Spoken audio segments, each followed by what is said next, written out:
What's up, bros? Welcome to the All Bros Podcast. I'm Caleb. And I'm Jonathan. And we are a couple of aspiring filmmakers that love to watch and critique movies, but also enjoy a lot of bit of the nerd life. This week on the podcast, in Funko Focus, we only have one figure that we're going to end up talking about, a box lunch exclusive. Unfortunately, I didn't find anything that really caught my eye this week. Then Rose is going to update us on this week's box office and what's in the box. Nothing in 4K Spotlight, unfortunately, but we got plenty to cover in Through the Wall. Mainly the ScarJo versus the Mouse fight that's going on. And the Venom 2 Let There Be Carnage trailer. Then after all of that, we will get into our headliner, where we will be... I almost said main event. Ha! Really wish you did. I know, I stopped myself. Like, I knew... I'm just like, don't say main event, don't say main event, don't say main event. And then I got there and I'm like... Okay, and then this week's headliner, where we will be breaking down the Forever Purge. Finally. I'm sorry, I gotta add that. Dude, you know what? I was gonna say, like, oh, we're gonna be breaking down something that's not the Forever Purge. And that would have been funny. It's like, and then, get to the headliner. Surprise, it actually is. Yep. Oh my gosh. Anyway, so without further ado, let's get into it. Yeah, buddy. Hey guys, I'm Crash, host of the podcast Crash and Taz's Movie Cellar. On our show, me and my co-host pick a new movie each week and rate each movie on a few categories that we think are important to making a great movie. After we rate the movie, it gets a final rating, and that lands it somewhere on our cellar scale, where it will get labeled as either a well, premium, or a top shelf film. Catch us on platforms like Spotify, Google, Amazon Music, and more. And don't forget to follow us on social media. On Instagram as Crash and Taz's Movie Cellar. It's Crash, the letter N, Taz Movie Cellar, with underscores in between each word.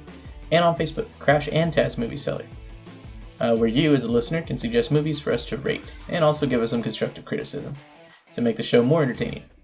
Overall, don't forget to follow or subscribe, and rate and review us, and get ready for an entertaining show with us. See you guys then. Alrighty, first up in Funko Focus, we got a box lunch exclusive figure that we're going to end up talking about. Rose, this is one you picked, so why don't you tell us about it? And you're sounding just as bad as I do. Shut up. I'm just saying. So Funko is finally releasing another Rex Pop from Toy Story. Toy Story 2 in particular. This is one of my favorite scenes in the movie. When Rex is playing the Buzz Lightyear video game at the beginning. And freaking Buzz is just like, oh, come on, Rex, with a little practice, you can be just as good as I am. And he's just like, but I can't press the jump button, I can't press the block button and jump at the same time with my little arms. So it's freaking awesome. So it has some alphabet blocks spelling out Rex, and then on the top of those is a video game controller. And then you have Rex wearing his spaceman helmet, which I don't know if I ever noticed this in Toy Story 2, but there's freaking two suction cup darts attached to each side of... I don't even know what kind of bowl this is supposed to be. Do you know? It's like a fish bowl, isn't it? But wouldn't that be too big for a toy? Oh, yeah, I guess. Honestly, I can't think what kind of bowl this is. What bowl fits perfectly for a toy T-Rex that he can use for a spaceman helmet? That is an excellent question. Because I was thinking, maybe it's instead of it being a normal fish bowl, it's like a Barbie size. But you've seen Barbie shit. That shit is so tiny. Yeah, that's true.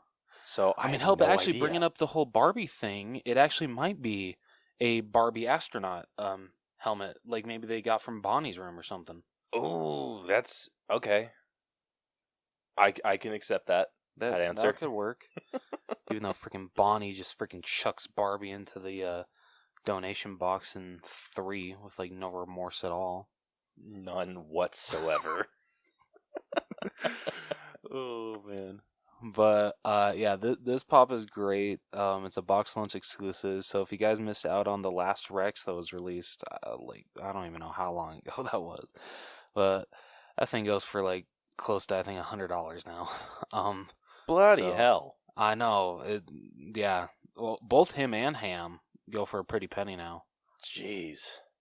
So hopefully they do a Ham a re-release of Ham soon.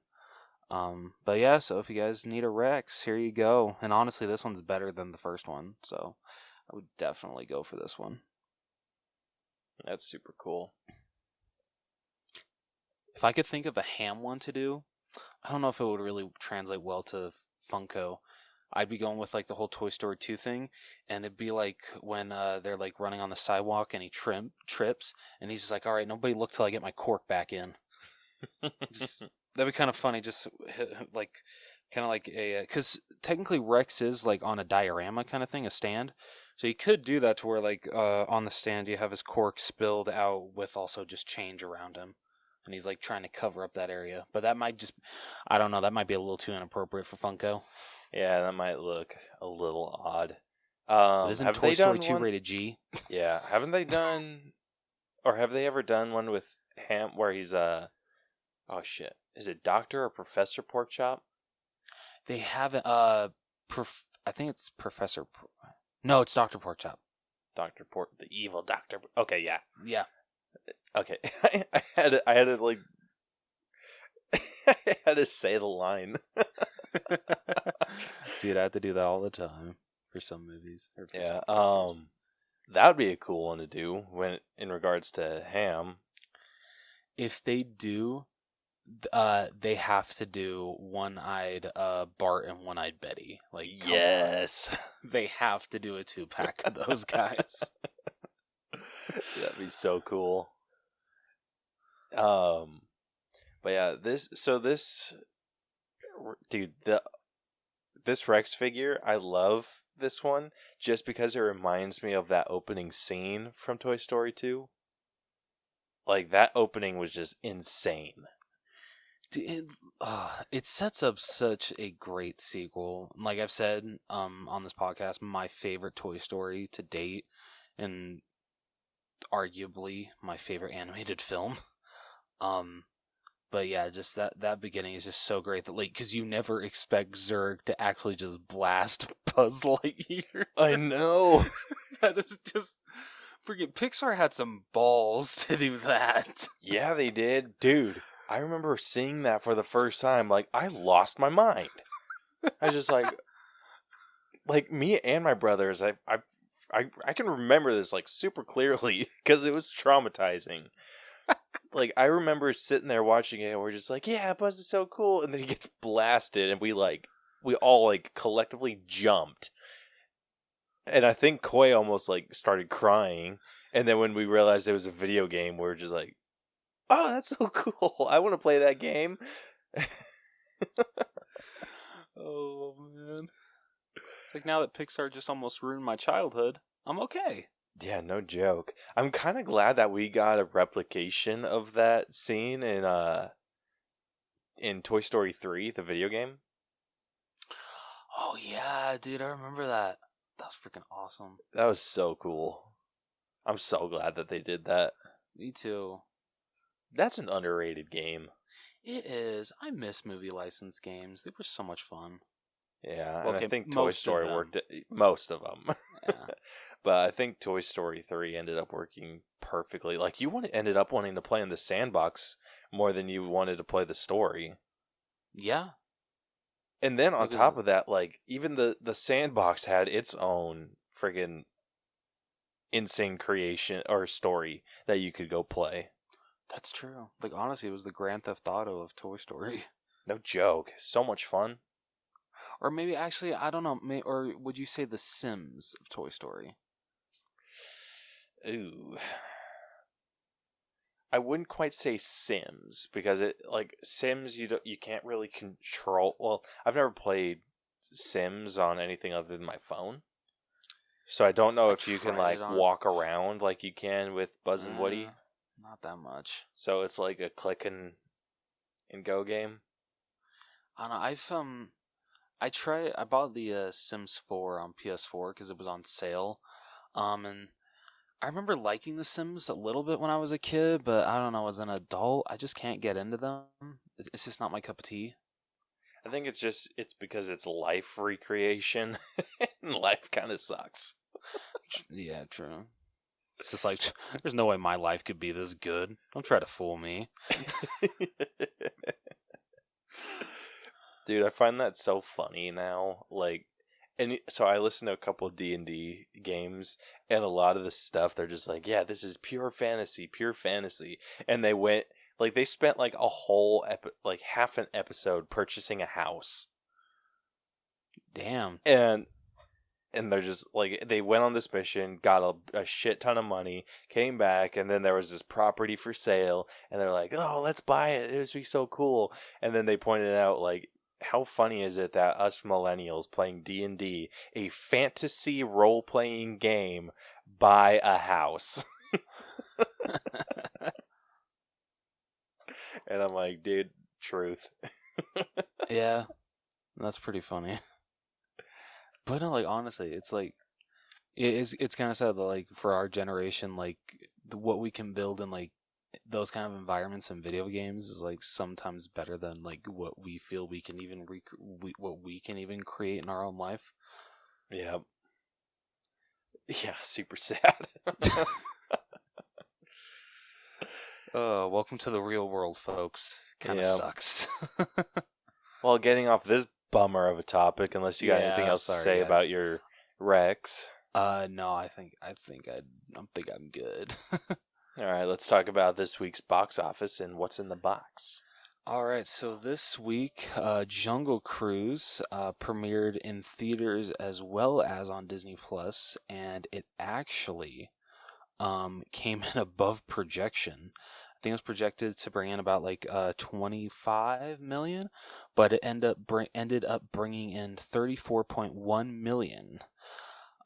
Which made it the third largest opening during the pandemic. And also with internationally, it brought in 27.6 million. And then they actually did release the Disney Plus numbers for it, where it brought in about 30 million globally, which for basically an overall total, it brought in 90 million this weekend. Damn. So that's pretty good, I feel, for Jungle Cruise. That's a super solid opening. Yeah. And I feel this is going to tie into what we have to talk about later. Yes. Yes, it very much is. So this is freaking awesome. I feel, honestly, I've seen the audience score for this movie, and it's at I think it's freaking in the 90s, dude, on Rotten Tomatoes. Jeez. Yeah, people are actually, really, really liking the Jungle Cruise. So, I'm tempted to go see this bitch on the big screen. I might too. Because it sucks because it's I'm not. I'm still so hesitant about going out, and especially with the mask mandate update here. I mean, it's over here too, man. Yeah, it's kind of like I don't want to. No, that's understandable. I get that. Yeah, I just got told, dude, you know what freaking blows? So I was told that if you get vaccinated, you don't have to wear a mask at work. Yeah. And so I was just like, all right, I finally went and got everything, went and got my second dose, which, surprising enough, I felt like with the first shot, all I had was a sore arm, and I just felt a little groggy. Second shot, same thing. I just felt sore arm, but other than that, I was fine. Dude, how freaking strong is your immune system? I know. It made me question shit, bitch. too. And so I was just like, yes, like I finally got all that. I could finally go into work, not have to wear my mask. I was getting ready for work that night and got an email from the contracting company that hired me. And they're just like, hey, masks are mandatory again, even for vaccinated people. And I'm like, damn it! Well, that's because that is what the CDC recommends. They're not making it like a law. Well, okay, the CDC never made anything a law.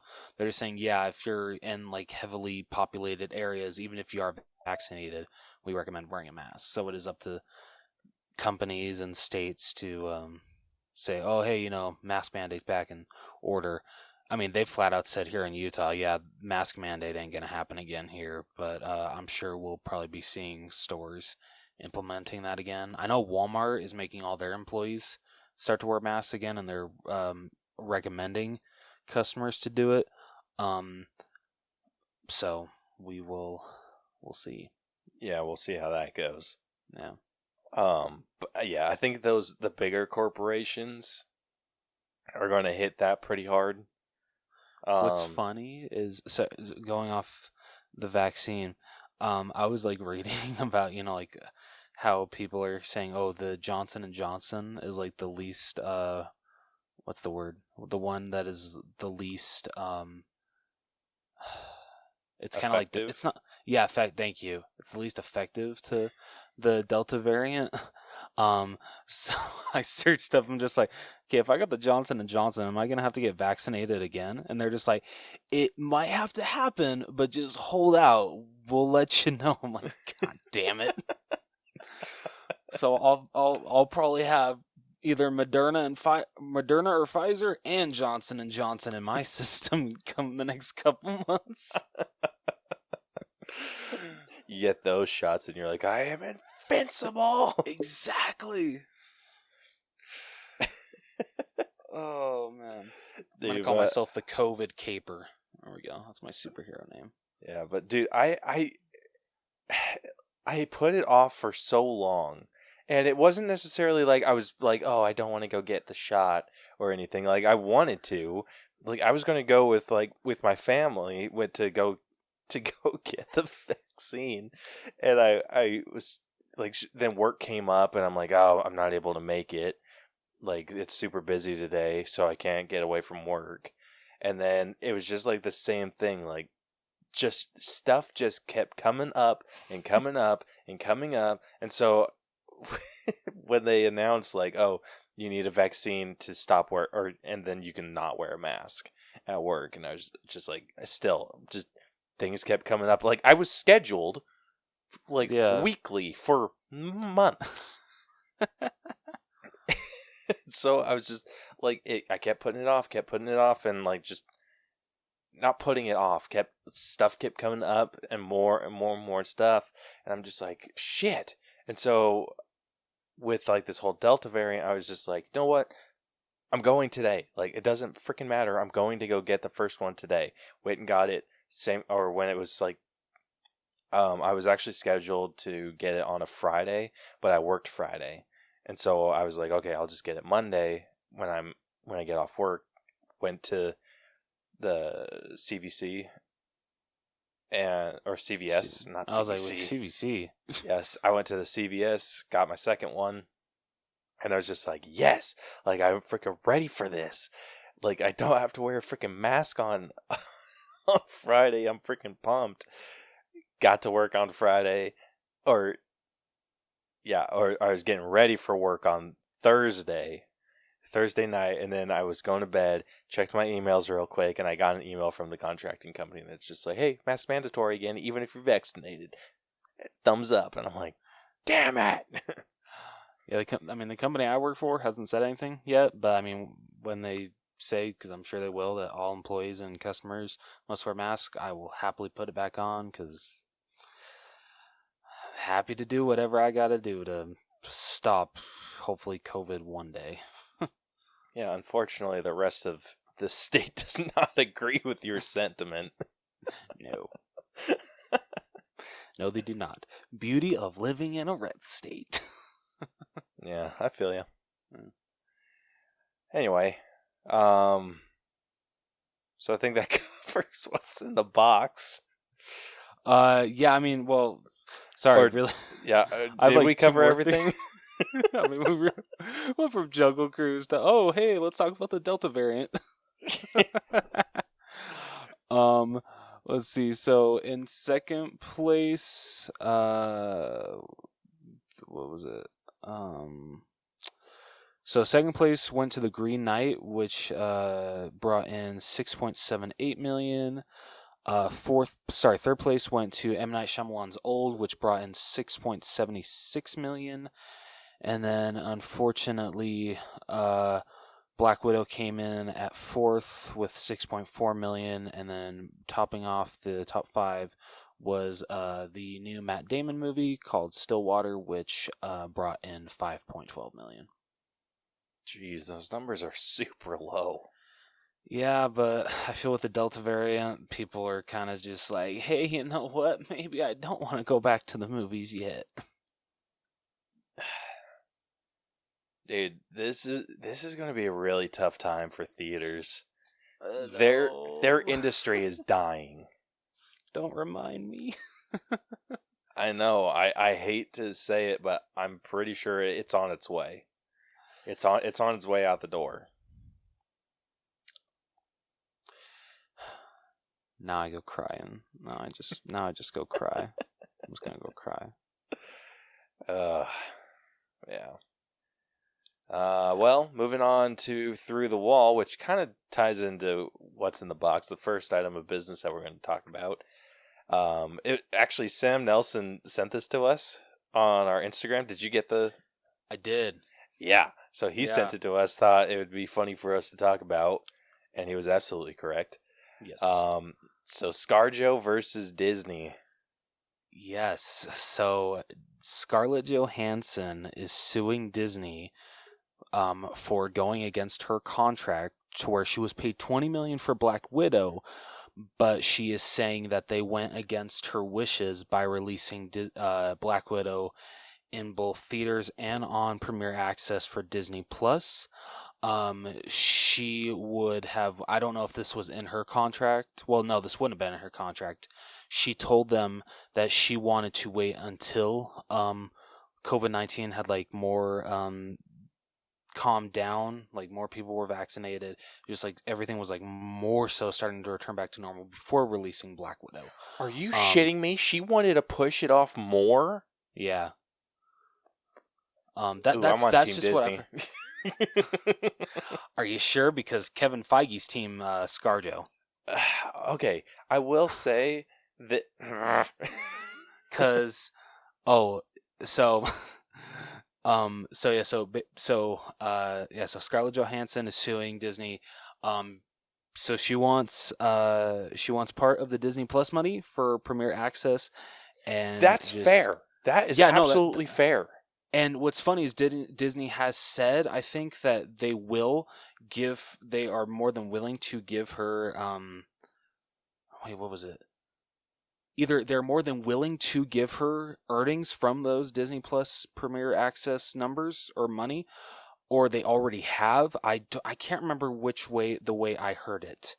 But basically freaking Disney freaking called her out saying, oh, this is just not, I can't believe she came out and is trying to say that we're the bad guy. She's talking about all this money when the COVID-19 pandemic is still going on. She shouldn't be worried about this when there's people dying. Just like throwing Scarlett Johansson under the bus, really. Dude, did you, when I freaking saw those tweets? Yeah, I was like, I saw the notification of like, oh, ScarJo sues Disney for breach of contract and loss of income, and I was like, okay, let's see where this is going. And when I saw what Disney freaking holy shit! Yeah, I was like, dude, like you're gonna post the amount of money you gave her for that movie? Yeah, how ballsy! So apparently after this, I think it was either the next day, Kevin Feige came out and said yeah, we never wanted a premiere access for Black Widow. We were just pushing for it to be only in theaters. That's what we wanted the MCU movies to always be. But Disney came in and said, no, we're making it to where it's on both platforms. And he's actually behind Scarlett Johansson 100% on this. And they're saying that if ScarJo does lose, there is a chance that Kevin Feige might also be out too. Oh my gosh. So Disney might be losing the MCU producer, which keeps this all grounded, which keeps it going. Just, I don't know if I could. I'm scared to see the MCU without Kevin Feige. Dude, that's a terrifying thought. Yeah.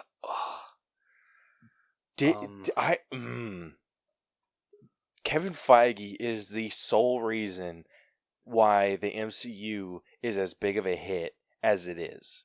Oh yeah, absolutely. He's the mastermind of everything. How in the hell does Disney think that they can fire him? Well, I don't think they're going to fire him. It's just if Scarlett Johansson loses, then he's just out. He's quitting. Oh, if dude, Scarlett loses, as someone from, or if I were someone from Disney, that would scare the shit out of me. No, I agree. Like, 'cause that's why, I've heard that they're making sure that Dwayne Johnson and Emily Blunt are happy with the money that they got from Jungle Cruise with the theater, it's earning in theaters and on Disney Plus. Yeah, just I'm so sure they they don't have. Yeah, because apparently I don't know if Emma Stone's actually going to do it, but there's talks now that Emma Stone is going to sue Disney for her whole thing with Cruella, with the whole Disney Plus Premier Access thing, and missing out on. Yeah, that was just a rumor. I don't think she's going through with it. Dude, how funny would it be to be Emma Stone and know that, that's, if she didn't, had no intention of suing Disney, getting those calls, being like, hey, you gonna sue us? What?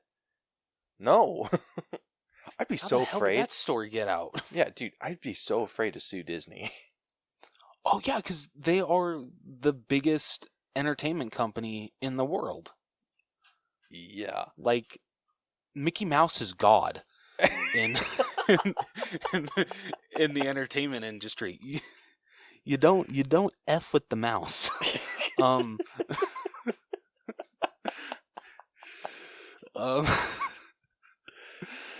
So I mean, I can absolutely understand where Scarlett Johansson is coming from, and I hope everything does work out for her. I think it's honestly probably a good thing that Black Widow is dead, because I feel after this, Disney would have done whatever they had to make sure that Scarlett Johansson probably either play the character one last time if a movie or show was already in the works, or that she was just erased from the role completely for what she's putting them through right now. Yeah. That would, yeah. I was just like, well, at least you're not burning any bridges. They already threw you off the cliff. That's true. So at least she waited till after her character was actually dead. Yeah, which I'm fully on her team. Oh yeah, with the loss of income. Yeah, breach of contract. I'm like, with me, it's just kind of like, okay, once you've done your part, you're done. The movie. Yeah, I agree, because the movie distribution is our responsibility.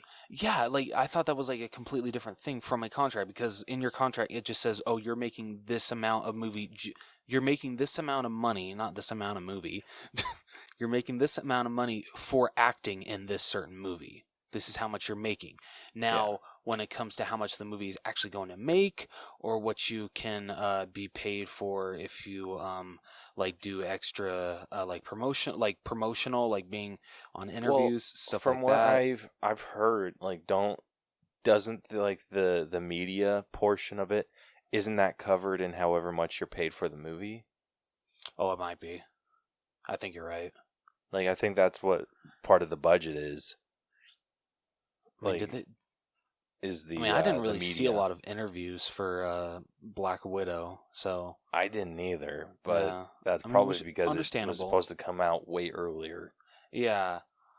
But so in regards to that, like, I do understand, like, she gets paid whatever amount she needs to act in the movie. Mm-hmm. And then if she strikes a deal where they're like, okay, like, I also will make so and so % off of, like, on top of, like, the ticket sales or whatever, like, Disney's going to do what they feel they need to get the most money out of a movie. Oh yeah, definitely. If they're not including her in the pot from Disney Plus, I think that's extremely shitty, and she should get a chunk of that money. If they're trying to keep her out and just be like, oh, your shit only says the movie theaters, then yes, I do agree that there is a breach of contract there, where they're just like, oh, you only get the percentage we make in theaters. Like, no, bitch, I'm taking the percentage that it makes as a whole. Yeah. So I'm fully on her team with that. Oh yeah, me too. The only thing that I'm not on her team like 100% is her being pissed off at Disney for doing Disney or releasing it on Disney Plus. I understand where Kevin Feige and Scarlett Johansson are coming from, where they're just like, oh, we didn't want it to be released. Yeah. Cool, but it's not your movie. Once it's completed, nice and bundled up, it's Disney's to do with whatever the hell they want. It's true. Yeah, you're not wrong. You're absolutely right. Yeah, as much as that sucks to say, like, Disney gets to do with that movie whatever the hell they want to. You just keep producing the shit. Let's face it, when you sign a contract at Disney, you just basically signed over your soul to the mouse. Dude, honestly, with how good the mouse pays, I probably would. Whatever you say, sir. It's like just making sure the check cleared. Yeah, whatever the hell you want, man. Oh shit. But yeah, so that's basically the rundown. I'd say like what is it? Like a short summary of what's going on between Scarlett Johansson and Disney. When this actually gets taken to court, it's going to be very interesting to see whose side actually wins. Very interested to see what happens. So when we do find out, we'll definitely be back to report that. So yeah, best case scenario, she gets the portion of the money that she's owed from the Disney Plus, and Disney gets to say like, hey, we released on Disney Plus because it's our movie. I was watching, I don't know if you ever heard of Beyond the Trailer. Have you on YouTube? Yes. Okay. So she covered this whole story with Black Widow, and she pointed out that like Black Widow is the most pirated film right now, like because with the whole Disney Plus Premier Access, you can get basically a full HD version of it and just release it online.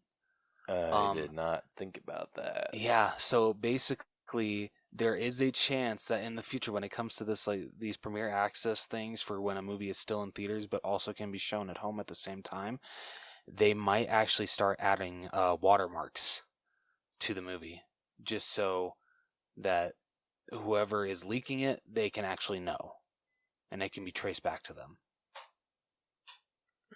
I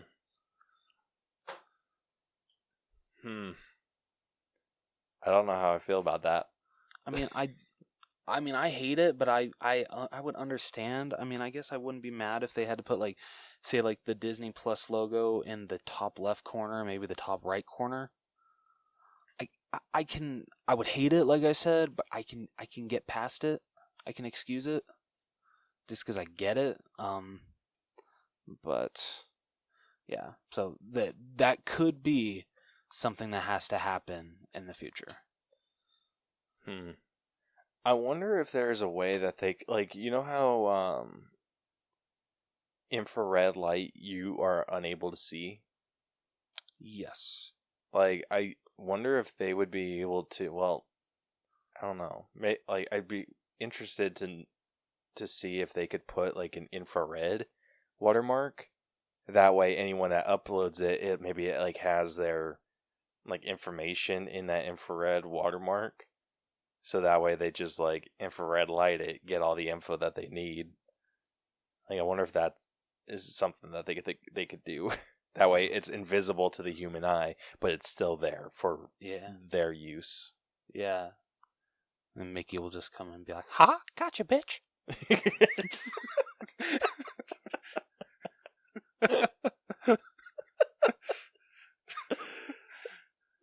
Oh, jeez.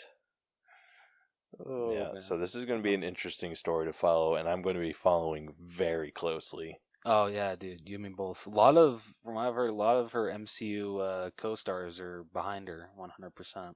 Good, they should be. Yeah. That's just more power to, like, Marvel's one of their biggest earners. I feel it's their biggest because Star Wars still hasn't made Disney money technically. Because for how much they paid to buy Star Wars from Lucasfilm or from George Lucas, like box office wise, I mean, yeah, The Force Awakens made a lot, but The Last Jedi, the Rise of Skywalker, and like the 2 spinoffs that we got didn't make a crap ton of money. So, well, what I'm thinking Star Wars is doing, it's not necessarily earning them a lot in the entertainment department, but I'm betting it's earning a lot in the merchandise department, and That's it's fair. probably earning a lot at the amusement parks as well. Oh yeah, that's true. Yeah, and then on top of that, they are doing a bunch of shows. No, like that's a shit ton of shows. very interested to see which. I'm sure. I mean, do you think Galaxy's Edge is doing more business than Avengers Campus right now, or do you think Avengers Campus is doing better? The only reason I think that maybe Galaxy's Edge is doing better, like, I think right now, with how new Avengers Campus is, it is getting a massive spike. I think in the long run, unless they come up with something as interactive and fun as, like, building the lightsaber or building a droid, or those, like, full immersive experiences, I think Galaxy's Edge is going to ultimately bring in a lot more money than Avengers Campus. Because right now the only thing they got is that robot Spider-Man. That's true. Like, the only thing I can think of, what you talked about with, like, the interactive kind of stuff, like building your own lightsaber or own droid, and this would be, oh my god, so much freaking money, is, like, building your own Iron Man armor. Oof, that would be a shit ton of money. But, like, worth it? I would... maybe. Like, that'd be pretty dope, but, like, I don't want to know how much that would cost. Oh, probably enough to make it not worth it. Yeah, fair. Gosh, I don't even know what you could do with that. Like, I know that they have really cool, like, foods, so you can order, like, have you seen some of the stuff from Avengers Campus? I have. Like, I know you can actually, like, go get shawarma there, which is freaking awesome. Yeah, you can go get shawarma. They have drinks that you can order, and it looks like they come out of, like, a big-ass soda can. Oh, that's awesome. But they have, like, the taps for it, and so you can order a drink. It looks like it comes from that giant-ass can. You can order a spoonful of spaghetti, but it comes out on, like, this giant spoon. And so it's like really thick spaghetti with, like, a giant meatball on it. Okay, can we talk about, though, eating spaghetti on a spoon? Shouldn't it be a fork? I'm just saying, like... Well, it's supposed to be like the bowl. Oh. I'm just saying, eating spaghetti with a spoon is kind of a bitch. Yeah. Like, let's see. I'm just gonna look up real quick what Disney or what Avengers Campus has to offer. I just dropped a bunch of shit off my desk. Shit, dude! I thought it was your water, and I was like, "Oh God." No, thank heavens.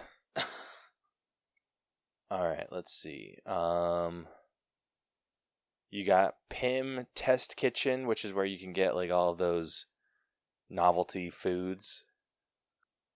You can have that like robot Spider-Man that they just like fling. Which, have you seen that? Oh yeah, that new animatronic. Yeah, I think that's kind of lame. Like, they do this full thing where, like, Spider-Man's interacting with the crowd, he disappears, and then they do, like, one flip. I mean, I'll give them, I don't know, like, I would much rather them do that than try to have a stuntman do that and, like, take a chance of there being a very bad situation and having to see kids watch that. Yeah, but it's like, I see, like, it is super cool to see, like, a robot do that, but that's the end of it. Yeah. Like, I feel like they should have one where it's like flings him one way and then flings him another and then like one last one. Like, do it a few times. Like with this, it's just like they fling him once and call it a day. Like, honestly, and I know like you couldn't do this with like an animatronic robot, but I would have loved to see like him like, you know, like swinging up into the front of the air and then like webbing down to the building that's below and pulling himself to there. That would have been cool. Or have it like have the robot like swing around on his web. See, there we go. Yeah, that would have looked a lot cooler. Yeah, and then like you have it over the buildings, like he's doesn't hit anyone, it's like flying over, and then like you drop him down, then do the flip where he. Yeah, like, that'd be super good, cool. It was Marvel. They knew people would just flock to it, so they knew they could just go minimalistic. Let's see. Okay, they have a Doctor Strange exhibit. Ooh. I don't know what you do. Okay. They have this ancient sanctum where Doctor Strange trains recruits in the mystic arts.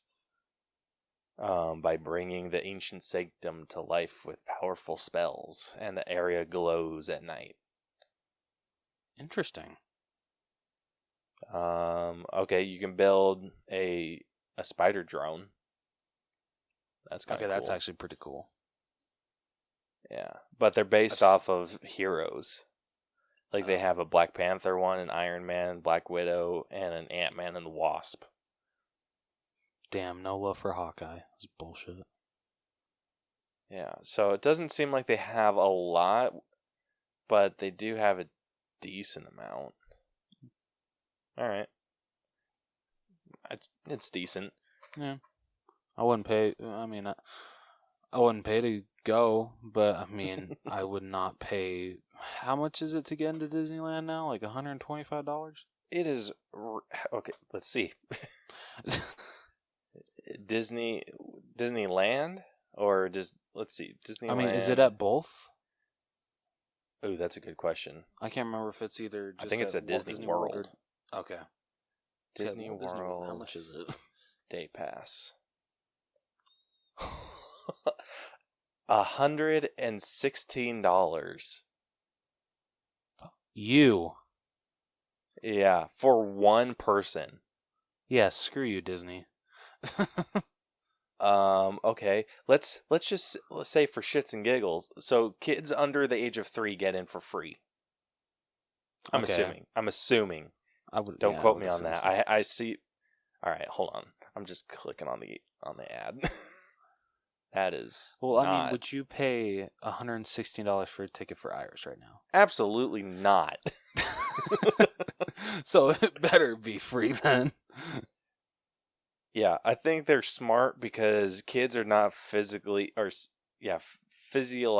able to form memories until the age of 3.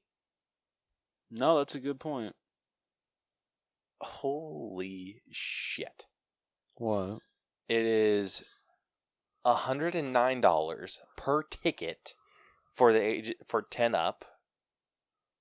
Oh, all ticket options. Just give me the prices. All right, Disney, you need to freaking make your website a little bit more user friendly. Okay, this is freaking bullshit. Okay, here we go. For a 2021, this is base ticket prices. For 2 adults and 1 child from the ages of 3 to 9, you're spending over $300. Yeah, screw you. Yeah, and that's on the low end. Like, it says $107 to $155, like, per ticket. Good hell. Yeah. Yeah, wouldn't you just, like, shit yourself? But that's only if you want to go to just Disney World. If you want to get a park hopper ticket, the price goes to $144 to $193 for adults and $139 to $187 for children. So literally, you have to go into debt just to have a decent vacation to Walt if Disney you want World. a freaking Disney vacation, that is ridiculous. And hell, you still got to factor in hotel, food, entertainment, because not everything is covered under that one ticket. There is extra stuff you have to pay for in the parks. Yeah, this is just to get to set foot into the park. Yeah. On the low end, you're spending a little over $300. On the high end, okay, what's one? On the high end, you're spending about $450. If that's for just 2 adults and 1 child. That is ridiculous. You know what? I think I will die and not go. So I will have not gone to Walt Disney World probably before I die. And you know what? I think I'm okay with that. I am too. Like, I've gone to visit. So I went to visit my sister-in-law when her and her family were vacationing in Florida. Mm-hmm. They were going to Disney World. So we went to go visit them. And there are enough. Orlando is like, at least from what I saw, is like 70%. And I feel like DJ Beth could confirm this number for me because they live in Florida. I feel like Orlando is like 60 to maybe 65% just knockoff Disney gift shops. Yeah, I wouldn't put it past that. Dude, no joke. I agree with that. When we left, we stopped and Brielle was just like, "Oh, I want to pick up a Disney shirt or something for Iris." And I was like, "Okay, like let's do it." And so I was just like, "Which one do you want to go to? There are a billion of them." And I wanted to check out a Harley Davidson. So we found one. Literally, actually, I could have walked. I'm pretty sure it was in the same freaking parking lot. Like, it was like a cheap ass like Disney novelty gift shop, and then like a Harley Davidson like right across the way. Shit. Yeah, it was ridiculous. Their stuff is super cheap, though. That's where you go when you want to say you went to Disney, but you don't want to pay the Disney prices. I thought you would go to downtown Disney for that. Yeah, it's ridiculous, dude. It is absolutely ridiculous. Oh man. Anyway, well, so we definitely veered off the the topic of Scarlett Johansson versus Disney. Yeah. It's still Disney, so it's okay. Yeah, we just have an issue staying on topic. Yeah, but you know what? That's the beauty of these podcasts. Anyway, getting into or moving on from that ScarJo versus Disney thing that we barely touched upon. We got a trailer for Venom 2, Let There Be Carnage. This looks super dope.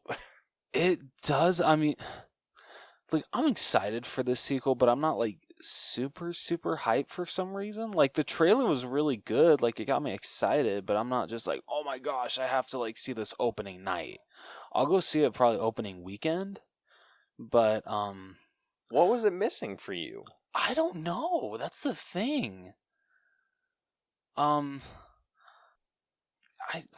don't know. Maybe it's just the way that the trailer is played out. Because, I don't know. I'm kind of tired of them using the song One is the Loneliest Number in every single goddamn trailer for this movie.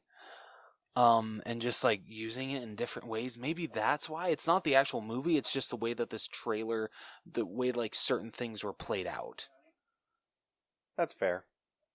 But I mean, Carnage looked incredible. Like, oh my god. Yeah, I'm amazed. Looks super cool at how well they were able to translate Carnage to film. Like, holy shit. And of course, Venom looks great. So good to see. Oh my gosh, Tom Hardy. Tom Hardy, thank you. You know, it's a good thing we don't do fail points anymore. Yeah, I know. I think we're both just so forgetful. Yeah, true. It just slowly died off on its own. Yeah, Tom Hardy looks like he's having a blast once again. So when they were so at the end of the first Venom, when they teased Woody Harrelson's Butch Cassidy, did you like his casting, or were you kind of like on the fence about it? I was on the fence. How are you now? I'm feeling a little bit better about it. Okay. I feel the biggest thing that made me basically really excited for his performance was that they took away that stupid wig. And then they just dyed his hair. Yeah. Thank you. Yeah. It looks so much better than it did. Yeah. Honestly, what hit me was Venom or Carnage looks incredible. I love that they threw in a lot of the humor, or a lot more humorous bits from Venom. I hope that we didn't get the best jokes. That's something that I'm kind of afraid of.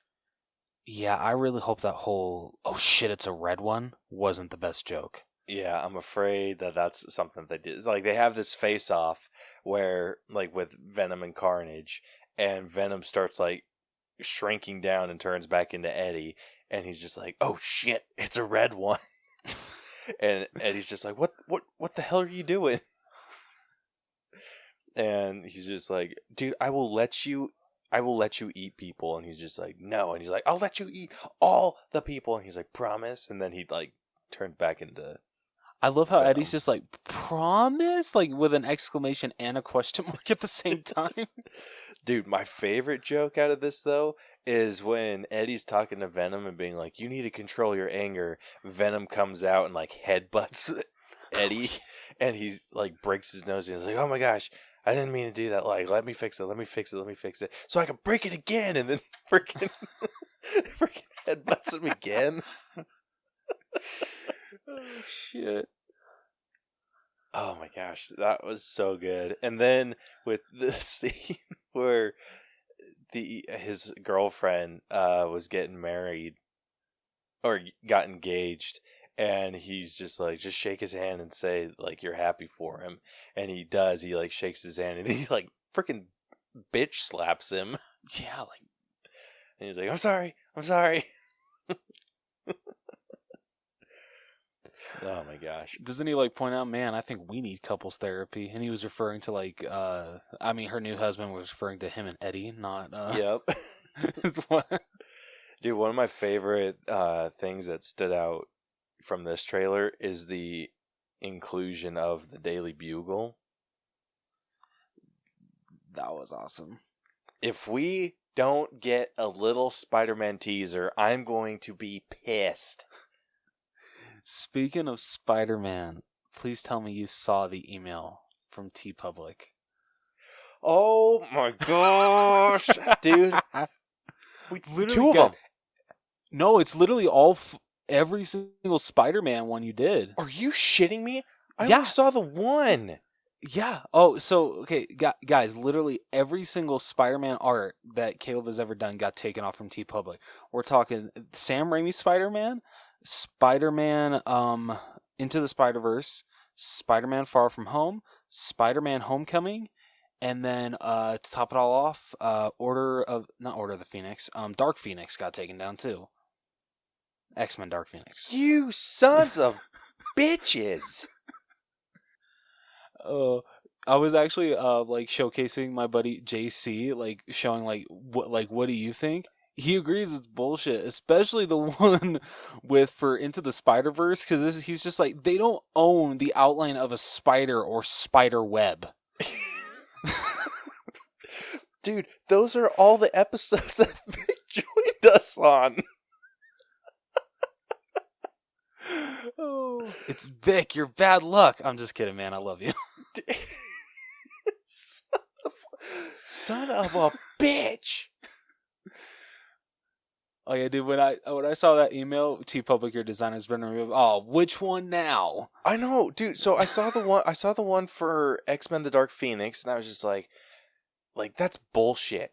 Like I took nothing, absolutely nothing. Like all of that was like I freaking designed the Phoenix myself.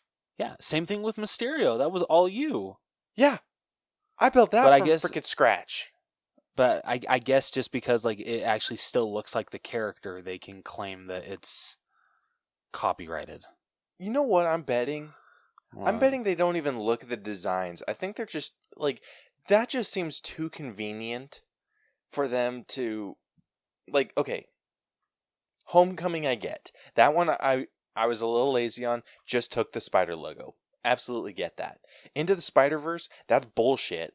All I did was take the freaking. I drew that. Yeah, the damn spider. Like that's all I did. All I did was replace the O in the All Bros logo with the damn spider, and then put a spider web in the back, like instead of the white in our logo. Far From Home, I built Mysterio from scratch. That is absolute and total horse shit. Dude, the Spider-Man breakdown, whatever, I get. Like, I freaking just took Spider-Man's face and... Yeah. So, two of them I get. That's one of my favorite ones you've ever done. I love that one so much. Yeah, two of them I get. Two of them, like, you can go to hell. Dude, do you know how close I got to just freaking, like, throwing an F-bomb at Disney? Damn it, so close. I was so close, guys. Like when you were listing off everything, I was just like,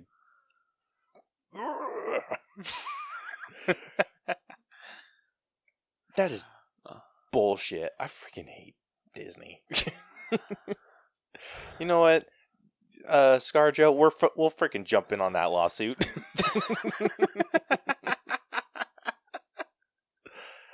That is okay, so when I got the email, I only saw the notification on my phone, so I was only able to see, like, the top portion of the email, so all I saw was Spider-Man, and I'm just like, that's dumb. I didn't realize they took down all of my Spider-Man poster, Yeah.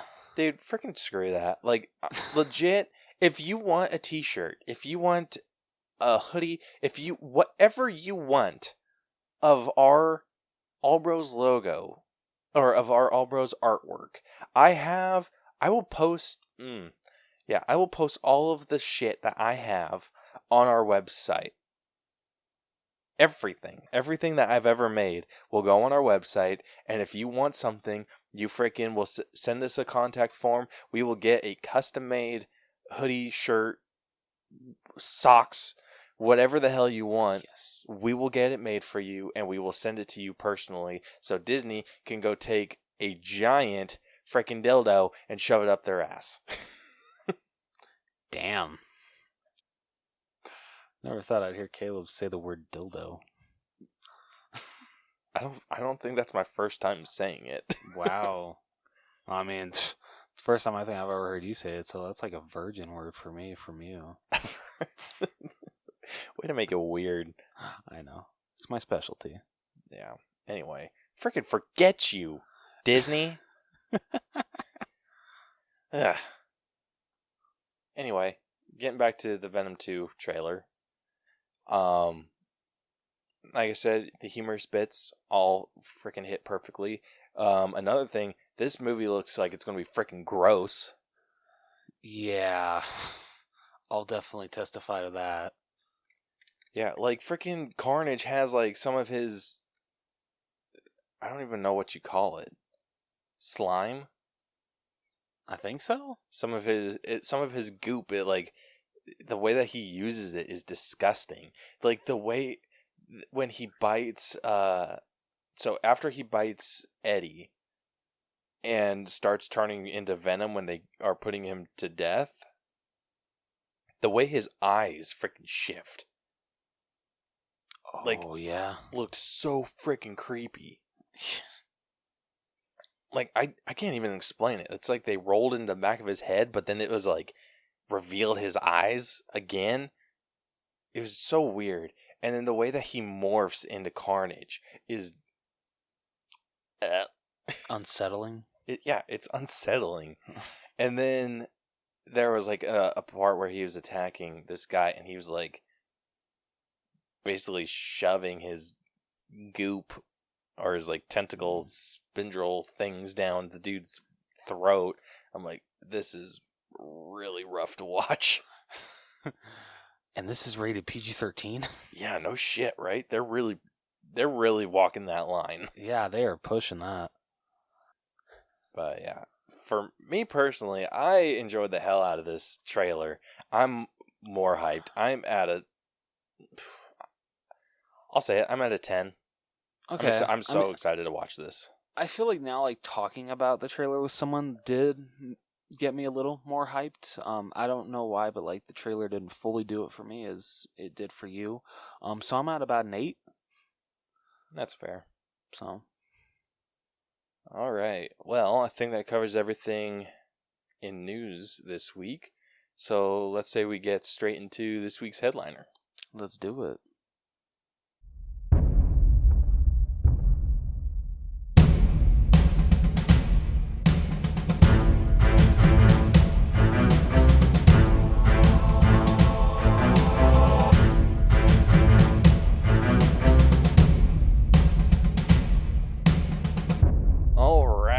For this week's headliner, we will be breaking down the Forever Purge. If you are new, unfortunately, we didn't post a question of the week, which we'll get back to. We're just trying to, like I said, we're trying to adjust to the new schedule. My wife came and jacked it up again, so we'll figure some shit out. I always hope that, like, whenever you call Brielle out on something like that, I hope that she can hear you and she's just like, I did not, as loud as she can in the other room. Yeah, well, I think she's in our room, which is like the furthest room from me. Yeah, that's pretty far.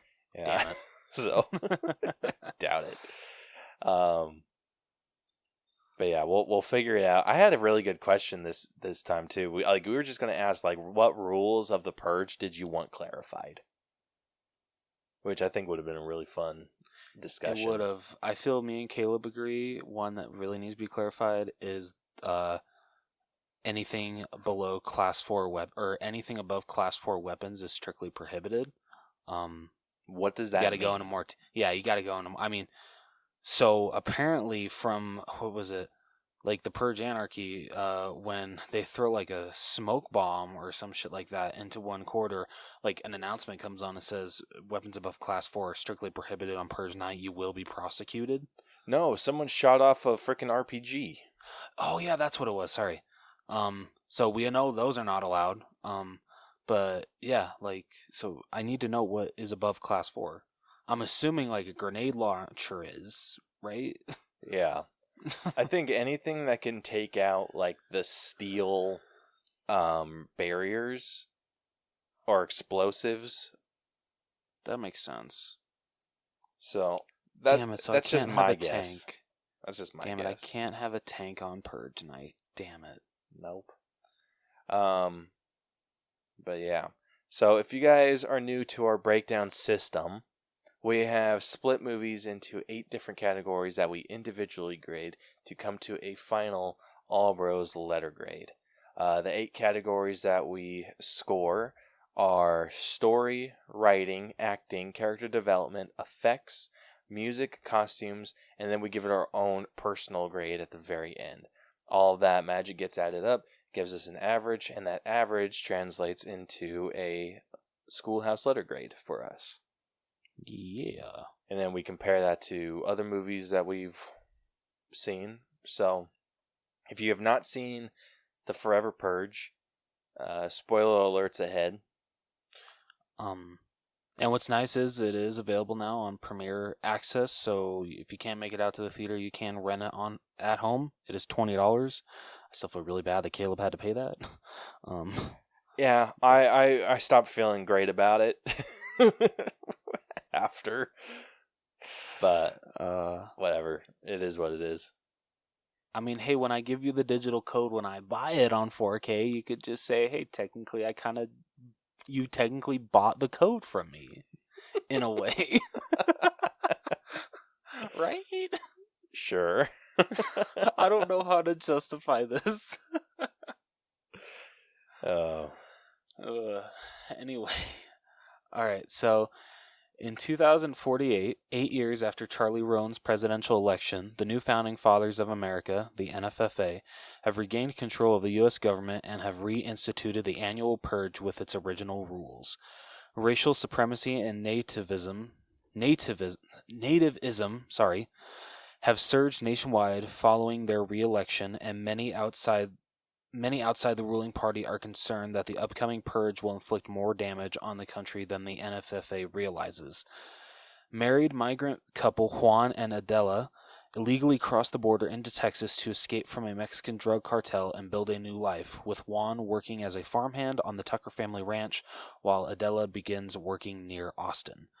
10 months later, on the eve of the next annual purge, Juan and Adela join a migrant community behind a walled sanctuary with armed security to protect them. As the purge begins, Adela witnesses a purger group who declare themselves to be a purge purification force that intend to kill those that they consider non-American. The group passes by without hostility, and the migrant community survives the purge with no incidents. Come morning, Juan and Adela return to their jobs, but both notice that many of their co-workers did not report to work. Shortly after, Adela is attacked by 2 purgers, but she is rescued by her boss Darius before both are arrested by police for killing their attackers. Meanwhile, Juan and fellow migrant co-worker TT discover that the Tucker family has been taken hostage by their farmhands, who reveal themselves as purgers intending to take the ranch for themselves. Ranch owner Caleb Tucker sacrifices himself and distracts the purgers long enough for Juan and TT to rescue his son Dylan, Dylan's pregnant wife Cassie, and his sister Harper, who offer them a ride to search for Adela. Nationwide news struggles to understand why civilians continue to celebrate the purge after its ending. The group rescue Adela and Darius after a police van carrying them is ambushed by more purgers. Darius stays behind to search for his family while the others escape from a burning Austin. At a gas station, they hear news reports about chaos and destruction in all 50 American states, with local emergency services overwhelmed in an event described as the Ever After Purge. To protect non-purger civilians, Canada and Mexico have opened their borders for the next 6 hours, following which the borders will close and entry would be denied. The group decide to escape across the Mexican border through El Paso. By the time the group arrives in a chaotic El Paso, the NFFA has condemned the Ever After Purge after their politicians and representatives are targeted and invoke martial law across the United States in an effort to contain the violence. Fighting through El Paso, Adela and Cassie are split from the group by military forces, while Juan, TT, Dylan, and Harper are captured by the PPF, with their leader, referred to as Alpha, offering Dylan and Harper a chance to live if they kill TT and Juan.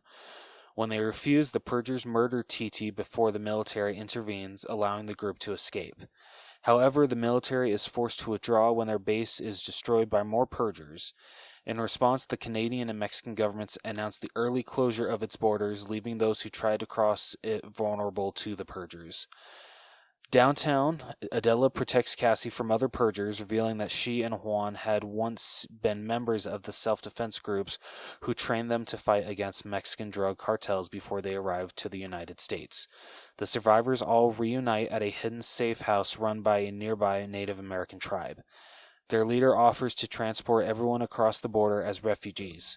With the PPF in pursuit, Juan, Adela, and Dylan remain behind with other survivors to make time for the other refugees to escape. Both groups engage in a gunfight until their ammo runs out and draw them in close fight with hand weapons. In the ensuing battle, the Purgers are killed and Alpha takes Adela hostage. However, Juan and Dylan work together to subdue and kill Alpha, saving Adela. The trio rejoin the others in a refugee camp on the other side of the Mexican border, where Dylan finds Harper and Cassie. The latter reveals that she had given birth during their time apart. After thanking each other for their help in surviving, Dylan introduces Juan and Adela to his infant daughter. With the entire country in flames, the NFFA is blamed and disbanded for the prolonged violence. News reports indicate that more than 2 million American people had crossed the Canadian and Mexico borders as refugees, while others had rallied to fight against the ever-after Purgers. Hell yeah. Yeah. I think so. We ended up giving the story to start off. We ended up giving the story a 75.5. And I thought it was a fairly decent story. I think there were definitely areas where it was lacking.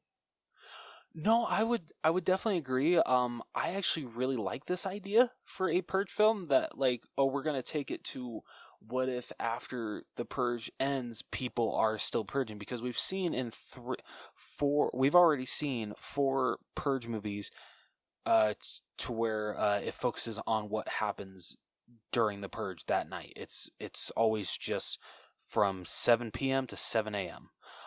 So the fact that literally after the NFFA comes back into power, their first Purge back, everyone's just like, hey, you know what? Let's just keep the Purge going.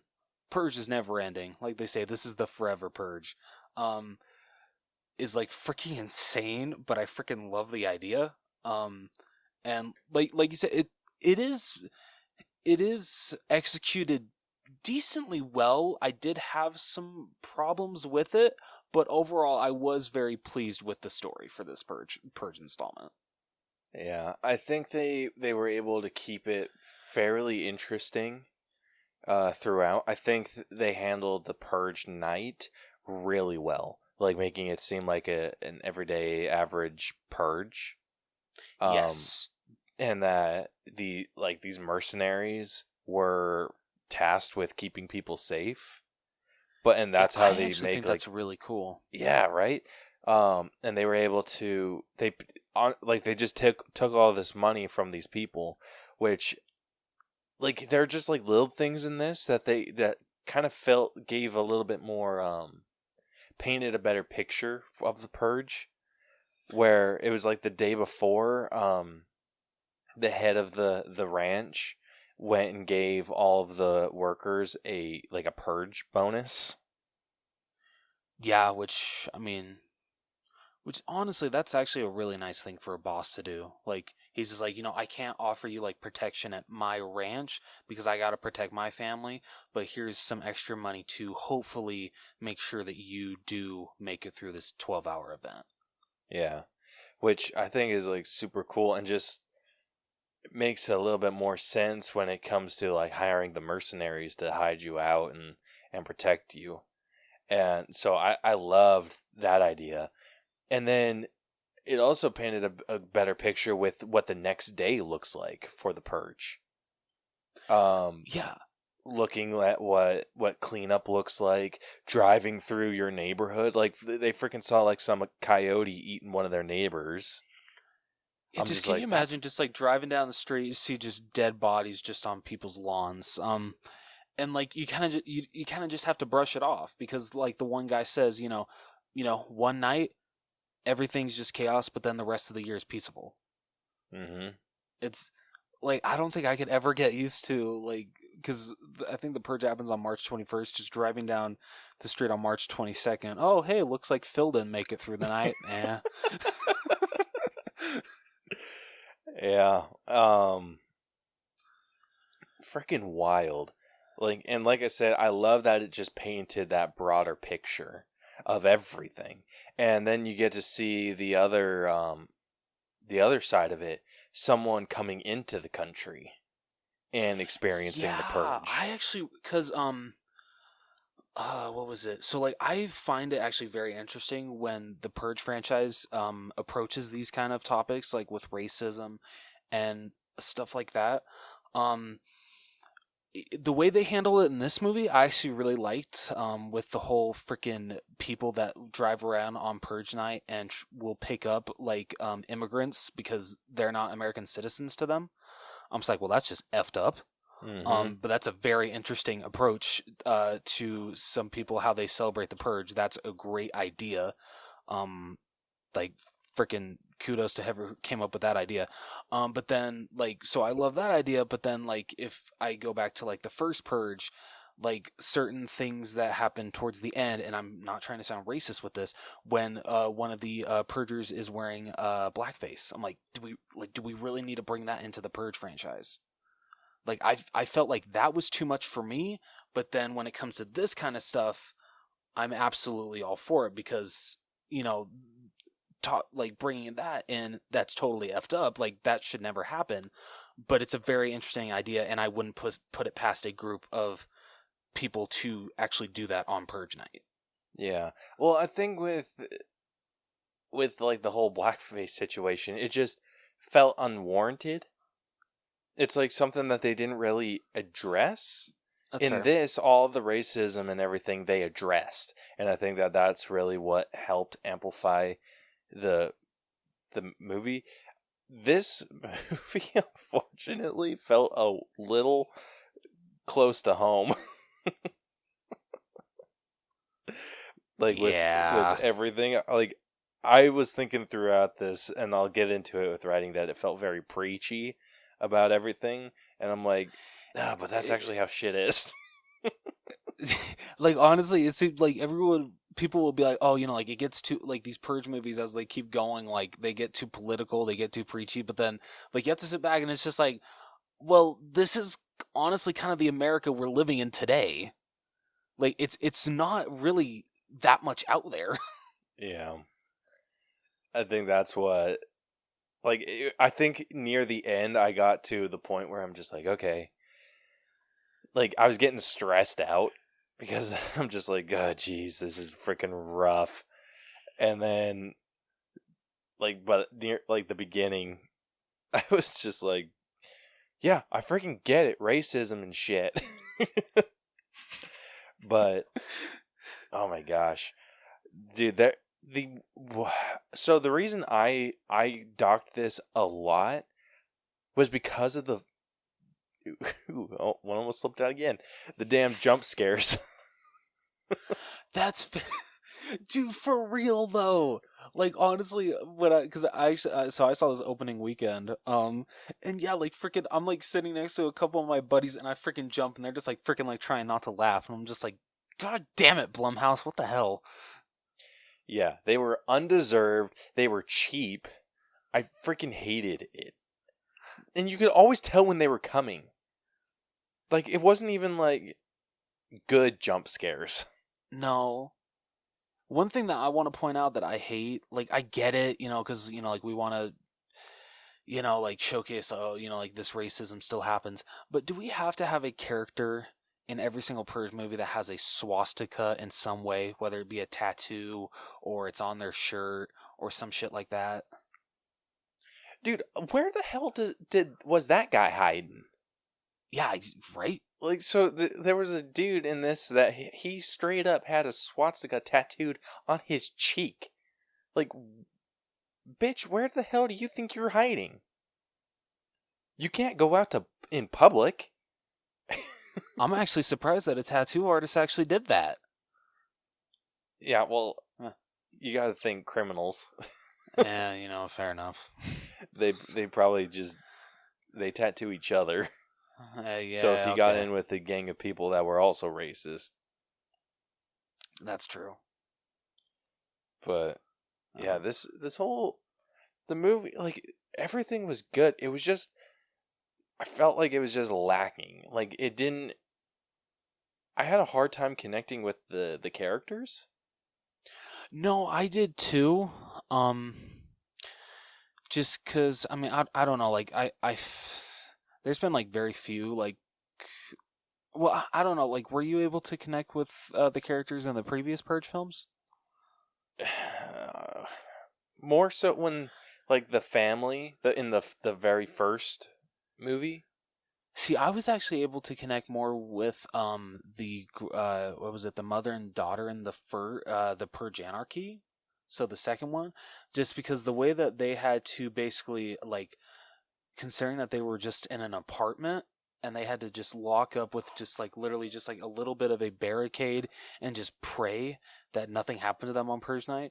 Growing up like in that kind of like scenario, because I mean especially Lomita wasn't the greatest like area, so like you could see that shit happening at night, and I've lived in an apartment my whole life, so I wouldn't put, like, literally that would have been the only protection that we would have had on Purge night, and so that kind of shit like kind of hit close to home. Yeah, so like with that kind of scenario, like, yes, I could relate with that a little bit. Yeah. But yeah, with these characters, it was so hard to care about them because it's like they couldn't really. I feel like they couldn't decide who the main characters were. Yeah, I agree. Was it Juan and his wife, or was it what was Dylan and his family? Yeah, Dylan, his sister, and his wife. Yeah, it was just so hard to tell who was the main character. Everyone felt like they had equal roles, but there wasn't someone with like a main focus. Yes. And that really kind of throws you for like who you're supposed to care about. Like one of the characters, what was his name? TT? Yes. Yeah, he was Juan's friend, and he gets killed by kind of like the freaking asshole. By the Ever After Purge people. Yeah. He gets killed by them, and it was like his death. It wasn't quite shocking. I was expecting Juan to be the one to get shot because he was like thrown to the ground, and so like this girl called Mother comes with a gun, and you think she's going to shoot Juan, but she like turns over, shoots TT in the gut. He ends up bleeding out and dying, and it was so hard to care. I mean, I still felt like bad, like, because I actually thought TT was a really good character, and it would have been nice because him and Dylan's sister, there was some chemistry. You could see they wanted to hook up. So it's sad that like he never got like that kind of storyline, but yada yada. So like I said, it was sad when he died, but I feel it would have been much more of a story impact if Juan died, because with Dylan, how much he said like Juan is talking to him when they're when everyone else is sleeping in the semi and they're just kind of talking, and he's just like like why do you hate like my kind of people? And he's just like, I don't hate your kind of people. It's just, I hate that like some people come to America and just are expecting like a handout. Some stuff like that. So like, I think it would have been interesting that like Juan like sacrificing himself to make sure that his sister was okay, that Dylan's sister was okay, would have actually been a very good character moment for him. That would have been an amazing character moment. I think that would have enhanced that whole scenario tenfold. Yeah. Even with the lack of character building that they did. Yeah. But I think what threw me, they never fully like addressed the issues that Dylan had with Juan. Like, he says that he doesn't understand his culture, that you stick with your own. Like how he feels like, oh, if things are bad, you need to stick with it in like till the end, and blah blah blah blah blah. And which I thought was a weird thing for him to point out while he's driving to Mexico.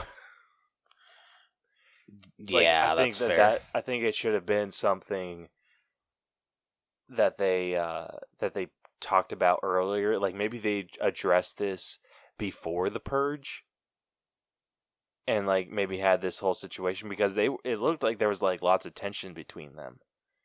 Yes. So I think that it would have made more sense for them to address that at the beginning, like right before like shit hits the fan, and be like, "Oh, I don't understand your culture. I don't understand this, blah blah blah blah blah."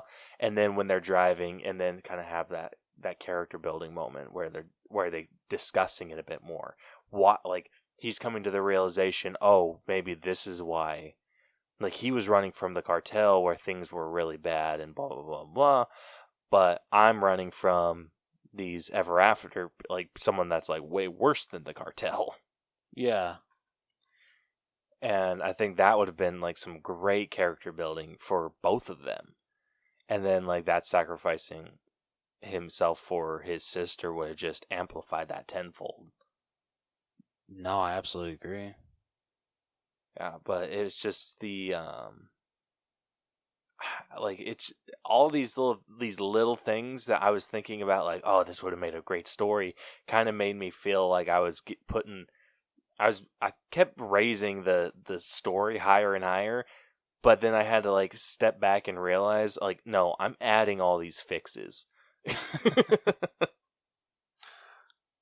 And so like that like kept going down. So just submit those ideas for the 6th one, because apparently they're working on a 6th one, even though they hyped this up as being the last one. Son of a bitch! Where do you plan on going? Yeah, exactly. I feel this one would have ended it perfectly. It's a freaking nationwide thing. People won't stop purging.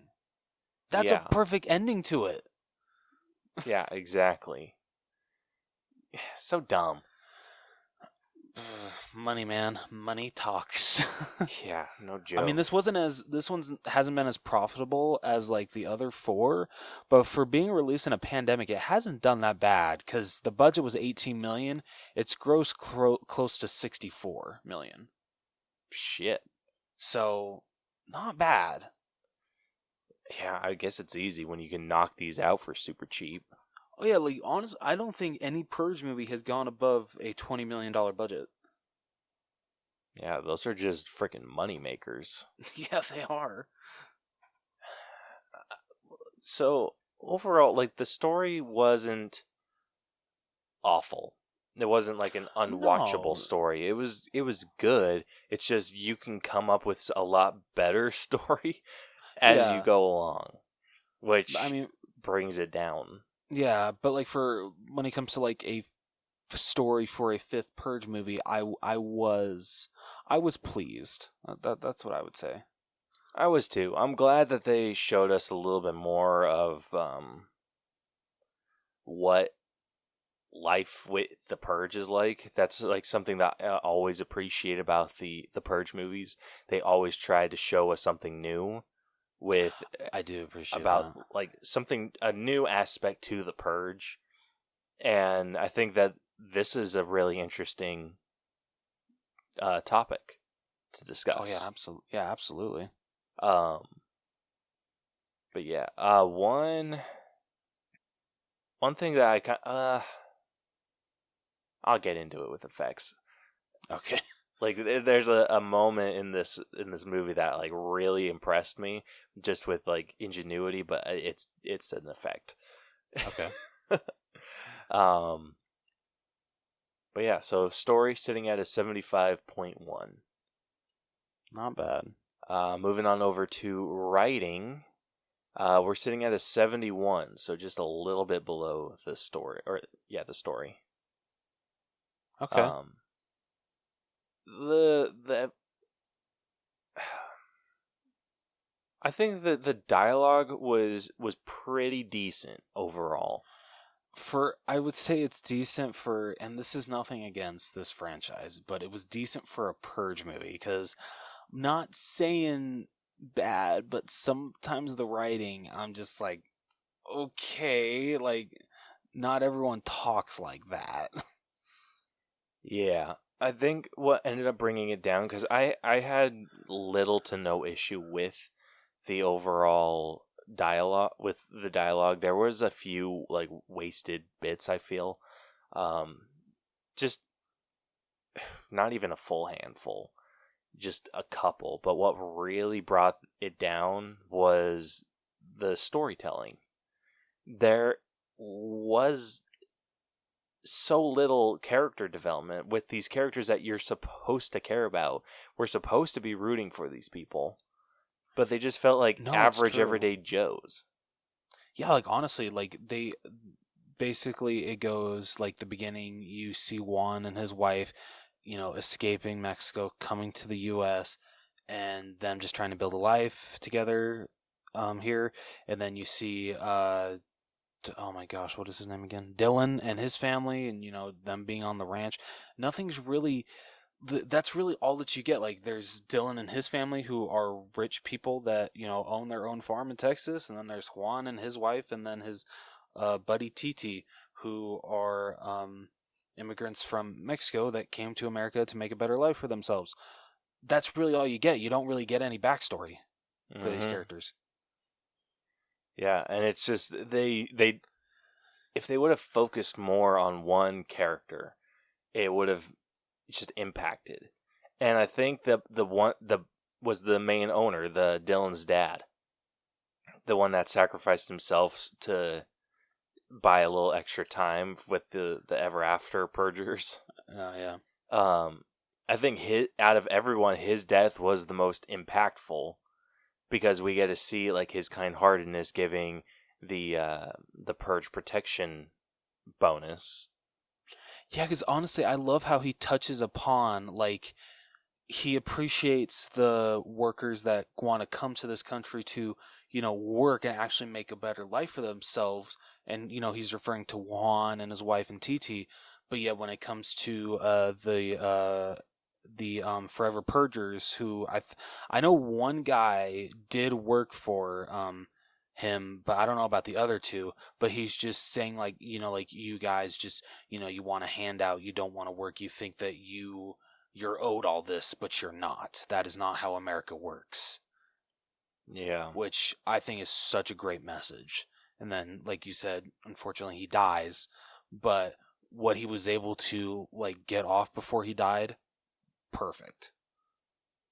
Yeah, exactly.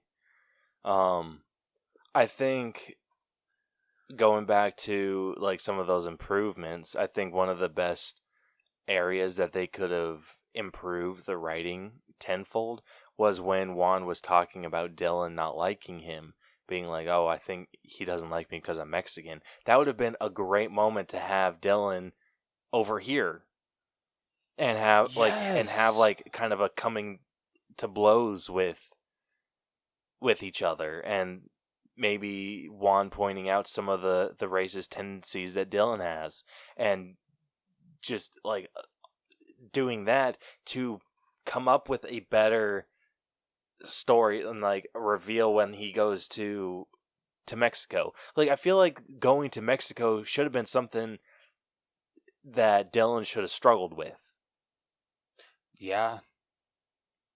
I can definitely agree with that. Maybe just even like giving that realization that, oh, you're right, I didn't understand. Like, just something where he acknowledges his own racist tendencies and then says, like, listen, you're right, I didn't like you because of these reasons, but being in this situation has kind of opened my eyes up to what you and your family could have gone through, and I apologize for being an asshole, blah, blah, blah, blah, blah.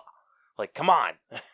Yeah, no, exactly. I would that would have been so much funner, but not funner. Sorry, that would have been a lot better. Whereas, honestly, it feels the only time that he kind of like apologizes for his behavior is like towards the end when his daughter is born. And he's just like, like, thank you for helping my wife deliver this baby. Thank you for helping us get here, and then that's it. Yeah, That some lame ass apology that was, man. yeah, right. No, like seriously though. Like, you learned nothing.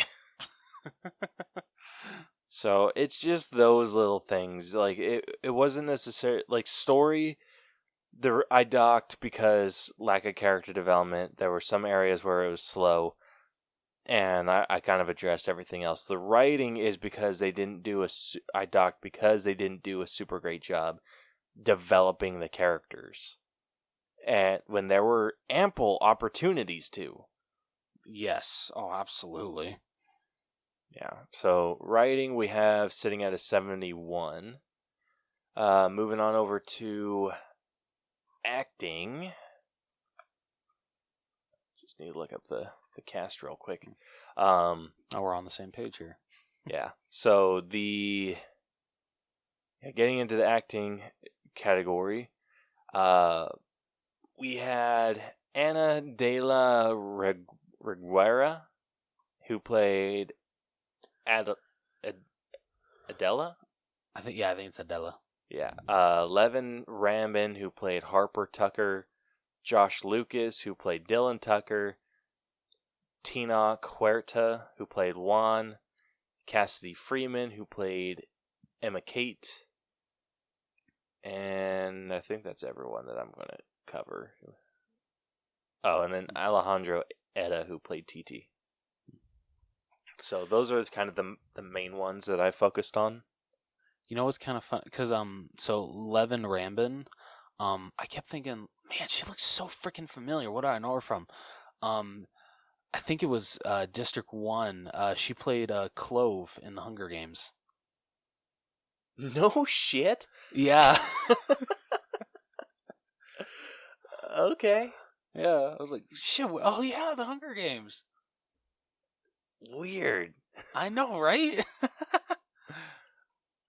Okay. Yeah. So there's your movie knowledge for this episode. Yeah. So I mainly focused on who I thought were the big four. Who that was Adela, Juan, Dylan, and Cassidy, Dylan's wife. Yeah, I would definitely agree with that. So Harper was Dylan's sister, and then TT was Juan's friend. They were kind of more side characters, even more so than our main characters. Yeah. So that's kind of how I graded it. I put all of like the main four in their own their own individual category.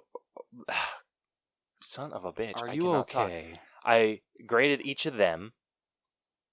Harper and TT I graded together, and then I did the extras all together. Yeah. Jeez, why was that so hard to get out? Oh shit. I'm actually... So I really like Josh Lucas, who played Dylan. I think he is one of my favorite actors to hate. That's fair. What else is he in? Do you know? Okay, he's in he's in a lot of shit. He's in the 2003 Incredible Hulk, or just Hulk. Oh shit, he is? Yeah. Let's see. Oh. He's in Sweet Home Alabama. Never seen it. Are you? What the hell? I'm sorry. I mean, I know the song. Does that count? No. Damn it. Let's see. He's in Ford versus Ferrari. Yeah, I still haven't seen that. Not super bad. I actually really liked it. That's what I've heard. I'm trying to think of shit that you would know him from, but if you don't know Sweet Home Alabama. I was gonna say, I'm looking through his IMDb too, and yeah, I'm really not seeing anything else that I would know him from. Yeah, so I've only seen him in the Forever Purge. You haven't seen the 2003 Hulk? Well, I mean, I've seen it, but it's just been so long that I don't even remember his character. He played Talbot. He was the one that trapped him in trapped the Hulk in foam, and was trying to like drill his neck. See, I don't remember that. Like, honestly, it feels like I haven't seen the 2003 Hulk since it premiered in theaters. No shit. Yeah, dude, it's been forever since I've seen that movie. See, he was in American Psycho. Gee, it's like, yeah, there's nothing. Like, I've seen him in a decent amount, but there's nothing I feel like you would have seen him from. Damn. Well, alright. I tried. And you failed. Yep. But he's one of those actors that I love to hate. So that's fair. I get that. Out of the four, I have to give the top spot to Adela. I mean, I actually gave the top spot to Juan. I gave him the second slot. That's fair. Okay. I think he was decent. Like I said, the only issues I had were just character development. Then I would give it to Dylan, and then Cassidy. But Cassidy and Dylan are damn near tied. No, yeah, that's fair. Like, honestly, it felt like Cassidy really didn't have a lot to do. Yeah, like I said, she was another side character. Like, I even had a hard time listing her as one of the main. But I think she was a little bit more important than Harper and TT. No, that's fair. I can definitely agree with that. Yeah, so that being said, yes, that's how I would rank them, but their acting wasn't super great overall.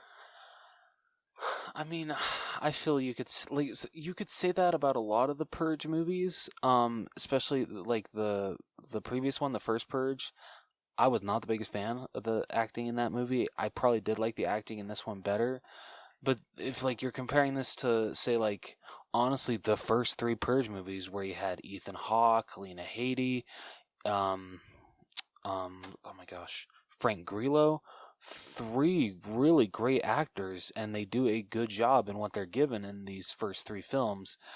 It's definitely, you're definitely going a little down for acting quality when you get these people. And it's nothing against these people. Like, they do great with, you know, what they're given. You know, like, they do give their all. But, you know, like, Ethan Hawke, Lena Headey, Frank Grillo, these are veteran actors. They've been doing this for a very long time. Yeah. But unfortunately, I just was not super impressed with everyone. No, me neither. Which I think I'd put the main cast, if I were averaging them out together, I'd probably put them in the high 70s. Yeah, I would agree with that. Then the extras I'd put in the low 70s, and then the extras I would put in like the mid to high 60s. Like, they were as good as they were ever going to get. Yeah, exactly. There's a reason why these movies are so cheap to make. They don't really spend a lot on acting. Yeah. But it did give it, like, we did go a half point above the writing, so we're sitting at a 71.5. See, that's not bad. Yeah, it's not, but it could have been better. Yeah, like I said, you know, comparing this to other acting in Purge movies, it's not great. I do prefer it to the acting in the first Purge, so at least there's that. Yeah. Don't really have anything else to say about acting. It didn't pull me out of the movie. That's all I really have to say about it. No, that's... I mean, I definitely want to point out that the ranch owner, do you know, I forget, what's his name? Dylan? No, his dad. Oh, his name was Caleb. Caleb. Hey. Will Patton did a really good job. I actually really liked his performance, but I have a hard time not liking Will Patton in movies. Like, I really enjoy him as Officer Hawkins in Halloween, the 2018 version. So that's the last thing I have to say about acting. No, you're good. All right, moving on over to character development. So I ended up... This was hard because you can't really do... It's hard to do Adela or Juan because they stay the same. And so the only one that has any development... Like, it was really difficult for me to figure out, because this is technically a horror film. I actually think it's more of a thriller. Honestly, I feel like after the first one, that is what the Purge movies started to lean towards more, was thriller, which, you know what, I'm totally fine with. Yeah, so I think under normal circumstances, any other horror movie, we would have gone, or we would have jumped to made character development the like horror logic. Like, did they follow the logic that they set into place? But I think with this one, they had enough character development with Dylan, even though I have no idea whether or not he was the focus of this movie. I mean, if he wasn't, then they definitely should have worked out the script a lot more. Yeah. So I ended up grading his character development. Did you do his, or who did you focus on? I think I might have messed up on character development, honestly, because I was kind of doing Juan, and I was mixing Juan and Adela together, and like you said, they really don't have a lot of character development. It's nothing bad. It's just what they are at the beginning is basically what they are at the end. You know, they're a lovely couple that survive the Purge and end up in Mexico City. That's really... So I think, like, honestly, my score might have been... It might have to change if I am thinking about Dylan's character arc. Yeah, well, you can do... I can see the argument for doing both. I think it does make it a little bit better if you're grouping Adela and Juan. Yeah. Like, honestly, with Dylan, I was just making him, like, on his own. No, because, like, I really can't... You can't really group him and his wife together because his wife doesn't feel the same way that he does about Juan and Adela. So it wouldn't make sense. Right. So, why don't you tell people what you scored with, not scored, what you thought about Adela and Juan's development. And then I'll talk about what I thought of Dylan. Okay. So, you know, overall, I think it's a very good story about a immigrant couple coming to the United States, you know, wanting to start a better life together. You know, they want to get out of the whole cartel thing. So, you know, them coming here, Juan getting a job at this certain ranch. Did I just say ranch? Ranch? And then Adela getting a job at, what was it, a meat packing factory? Or what? No, like a butcher? Like a butchery, maybe? Yes. Yeah, thank you. Which, I'm sorry, I don't think I could work at a butchery. Yeah, I don't know if I could do that either. Yeah. I mean, kudos to people that can. Like, y'all are amazing. But so, you know, just watching them, like how Was it there's one scene where Juan is like speaking Spanish to Adela, and she's just like, no, you gotta, speak English. We came to this country. You need to start, really just trying to speak as much as English as you can. And he's like, yeah, I know. And she's like, no, like, come on, we gotta adapt to this country as much as we can. And just watching them not only through Purge Night, but also the Forever After Purge, watching how that love still stays strong and how like truly excited they still are to see each other once they get to Mexico City, how he like what he goes through to save his wife is like insane. And he has like a badass moment where he just freaking lassos the guy and shoots him in the head. That was freaking awesome. I have thoughts. We'll get into that with effects. Okay. Okay, maybe like the way it's implied is kind of cool. But okay, I get what you're saying here. But like you don't really get a lot of character development, but I was okay that like their characters kind of just stayed the same throughout the whole thing. So that's what I would say about Juan and Adela's story arc or character development. Yeah, with Dylan, I didn't think he had very good development because it's just they never addressed anything. Like, I know that they have a show Don't Tell, but when it comes to like is that more in reference to the story or is that in reference to like a character? I don't know. Whenever someone says, "Oh, show don't tell," I feel it's more so like related to like the freaking budget. So it's like we didn't have enough money to show you. We just had to tell you. Right. Okay. So I think my issue with that is they showed us. I feel like they did show a change, but they never acknowledged it. They just kind of expect you to be like, oh, I'm sure that he learned this, but never showed you that he did. Yeah, it's absolutely true. Like he never acknowledges his own personal bias or his inner racism. He never acknowledges that he's doing like that he's abandoning his country. Yeah. With someone that was born and like bred to be like an all-American boy.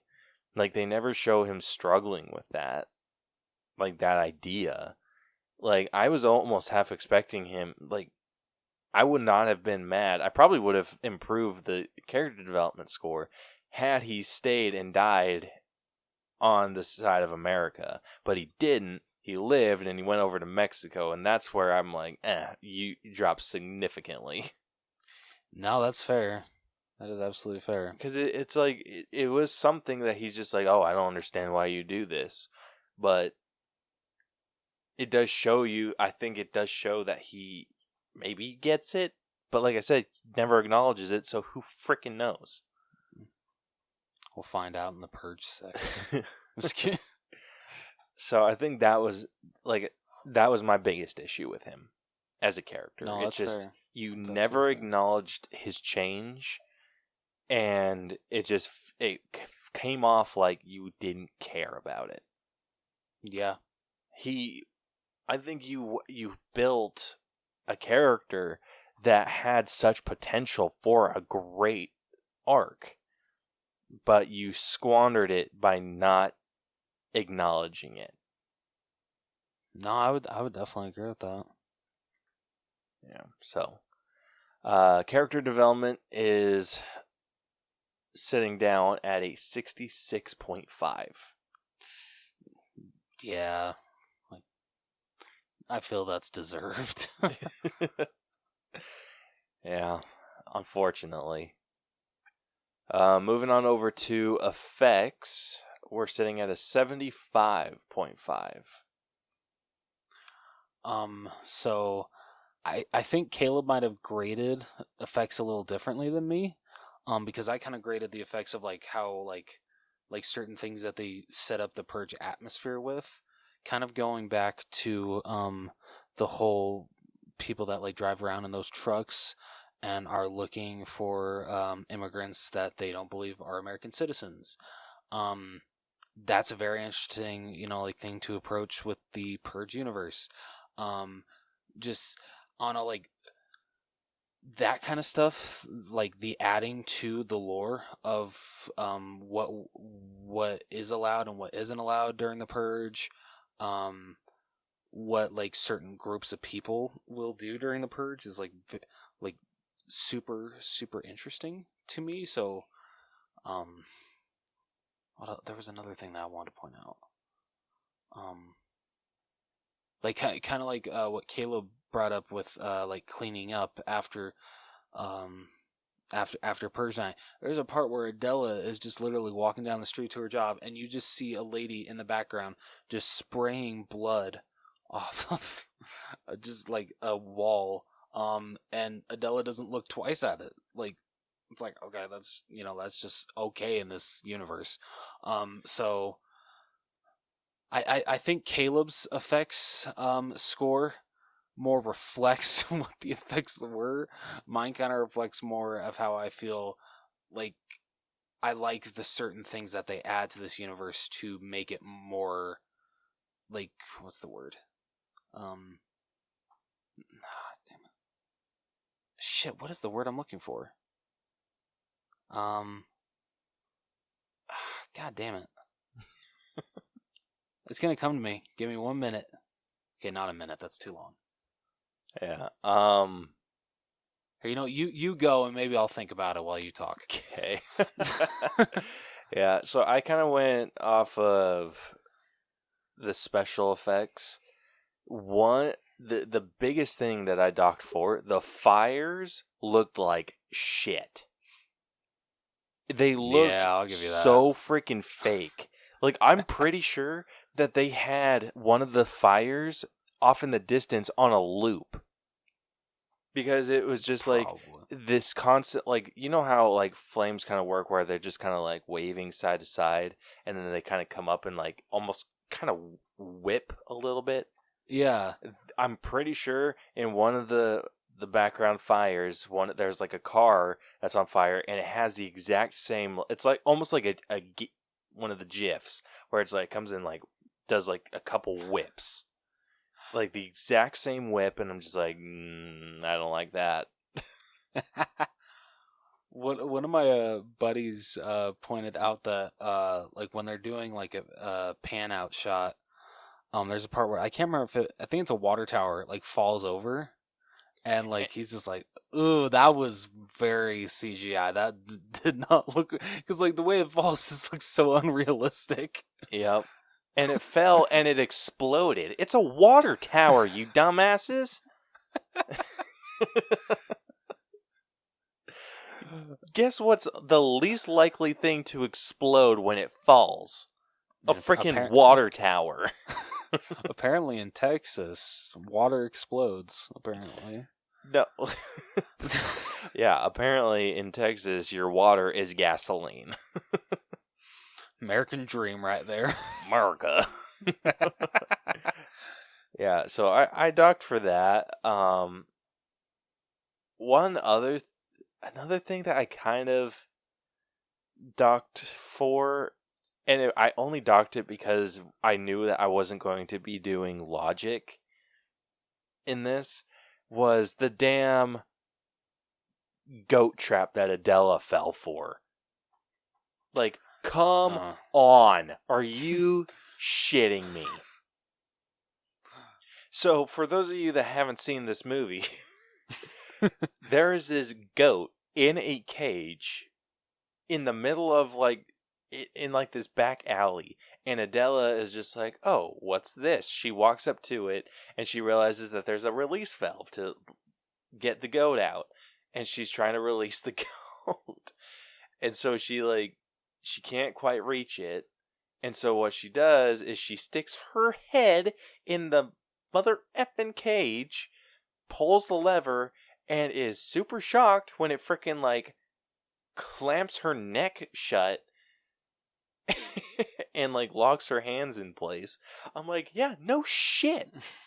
Like, I knew exactly where that was going the second I saw the freaking trap.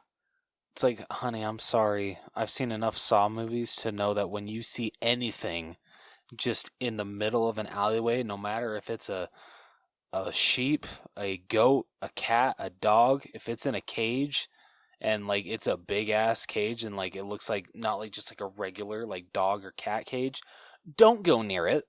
Yeah. Like, are you shitting me? Like, your common sense should tell you that there is no cage that you can unlock if I can't unlock a cage from the outside like a normal human being, and they're like, "Oh, you have to reach inside the cage." Well, sorry to tell you, goat, you're going to die in that cage. Yeah, because like shame on the manufacturer for doing that. Because it's like, what if like the animal freaking bites my hand when I reach in to pull the lever? Yeah, I'm suing your asses. But no, I did really like that trap though. I thought it was very creative. I thought it was actually going to kill her. I mean, yeah, I did too. Like when I saw her sticking her head, I'm like, oh, this is going to like straight up like guillotine her. But no, it clamped down on her. She got stuck, and then the gauge like flipped open, which I thought was so cool. That was a very cool thing. So she's like on the outside, and it opens up, so it flips her on top of the cage, and so she's like laying with her back, like her hands are still stuck, her head is like clamped into this cage, and she's flipped on to the cage and like stuck. And then they have this freaking like the gun that they use to kill livestock like pigs and shit. Like that slowly moves down to like freaking kill her. Yeah. But they're like messing around and like playing with her. Freaking they're just like they're wearing these like freaking like rabbit costumes. Were they rabbits? I think. Yeah, rabbits. And she's just like, oh, the purge is over. And they're just like, no, this is the Forever Purge. It's never ending. And like, yeah, like you said, they're just like playing around all this shit. They leave enough time to them just get shot. Well, one gets shot and then the other one gets basically pushed to the trap to where the freaking like gun goes straight through the guy's eye.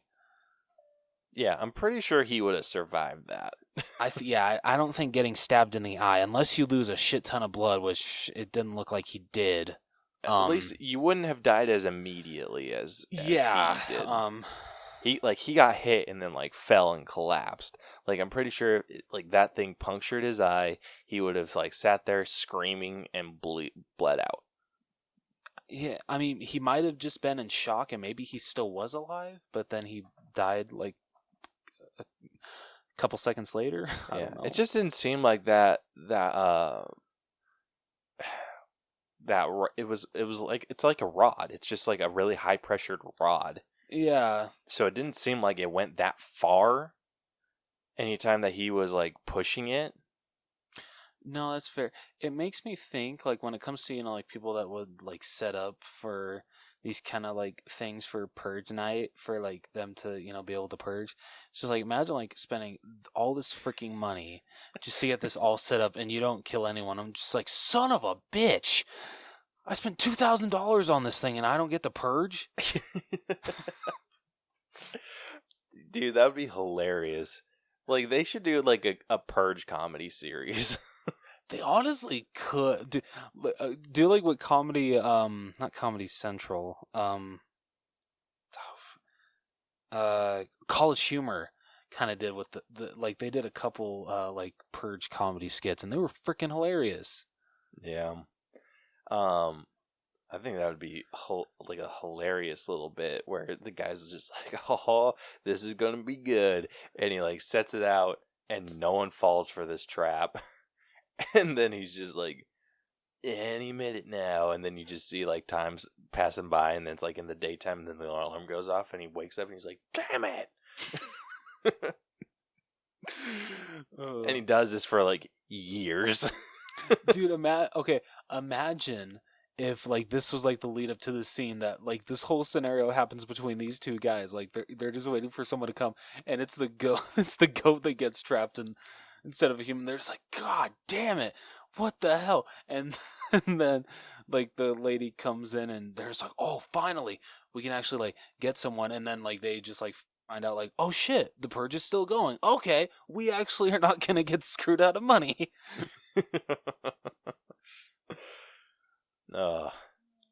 But I think the overall, like when it comes to effects, like those were definitely some of my like favorite.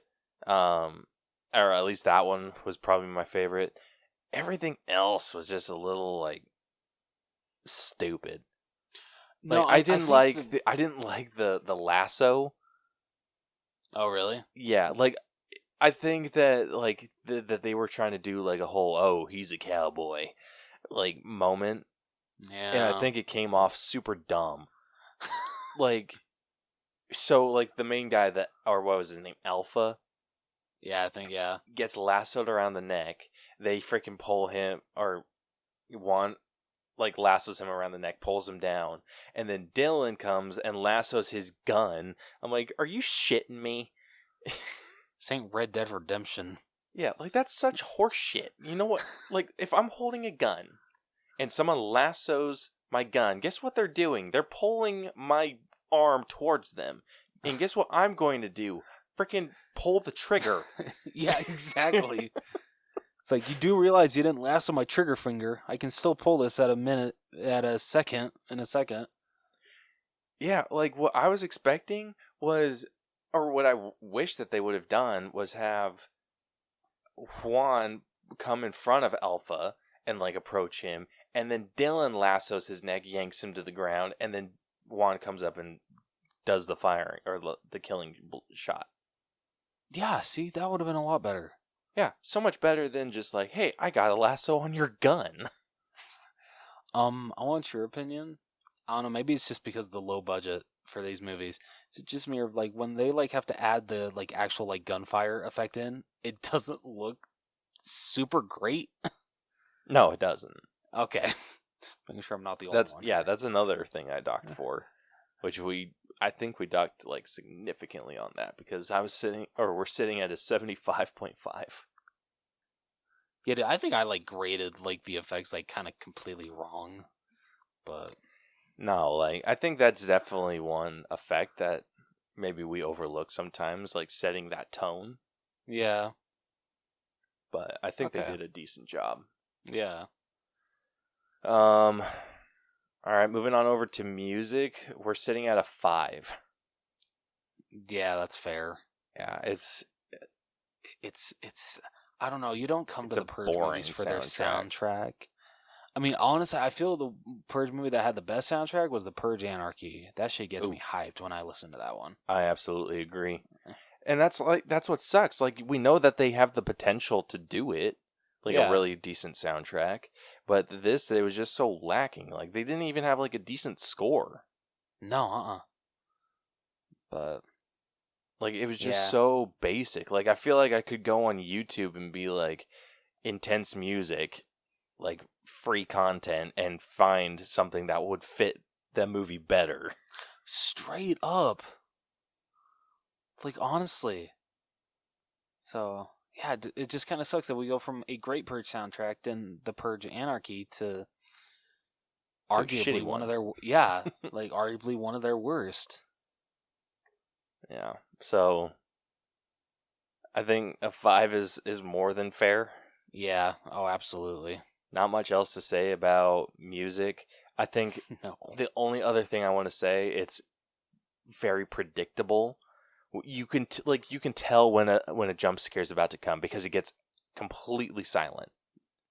Yeah. Oh my gosh, that freaking the beginning with the whole kid, just like they lose track of the kid, and then all of a sudden, and I knew it was freaking coming. Adele was like trying to shine her flashlight, being like, "Where did he go? Where did he go?" And then she shines it on him, and they make the sound. You jump. I'm like, that is honestly one of the stupidest and weakest jump scares I've ever seen. I hate it when people do that. Someone disappears and then they shine the flashlight on them and it scares the shit out of them. I think what pisses me off the most about those is that I fall for them. Like, Same. oh, gee. Like, shit. Yeah, because But honestly, then, right like- after they happen, you're like, god damn it. Like, it's kind of like how I felt whenever my brothers would scare me. Like, they would come go, and I'm like, stop it! And, See? like, that's how I Yeah. feel. Like, and I don't get that way when I feel like a movie's earned it. Like, anytime a movie's jump scared me, and I'm like, oh, that was really good. It's like, that's an immediate reaction. I never get mad when it earns a jump scare. Yeah. But when it freaking does that shit, I get pissed off. No, rightfully so. Rightfully so. Yeah. All right. So music, like I said, sitting at a 5. Moving on over to costumes. Costumes is a little bit higher. We're sitting at an 8 with that one. I feel one of the biggest reasons costumes always gets pushed up in these movies is because of the masks. If there's one thing the Purge movies do right, it's by how creative these freaking masks are. These are not the greatest I've seen in the franchise. I feel the Anarchy and Election Year did have better ones. I feel it's hard to top, especially Election Years, with the whole how the murder tourists were dressing up as like classic American symbols, like Uncle Sam, Statue of Liberty, Betty Ross. That shit was awesome. Yeah. So like the kind of mask that they wear in this one, like, it makes sense for kind of like a post-apocalyptic purge with the Forever After Purge, but it's like it's nothing to write home about. Yeah. They were decent. I think there was enough standout to deserve that 8. Oh yeah, absolutely. But I think, yeah, it was definitely on the weaker side of the Purges. Like, I think other Purge movies, like especially Election Year, easily could get a 9. Oh yeah, definitely. Hell, I still like the masks from the original Purge better than the ones in this one, because yeah, they're all wearing the exact same one, like the smiling one, but those still creep the ever living hell out of me. Whereas these, like, they don't really scare you at all. I mean, I don't know if they scared you. Not really. I mean, the rabbit ones, yeah, because probably because like the freaking big red eyes, and of course they were already just soaked in blood, so that made it even creepier. But like the whole like how like some were like dressed as like like Armageddon cowboys, and like the certain mask that they were wearing, like, it was cool, but it's not the coolest I've seen.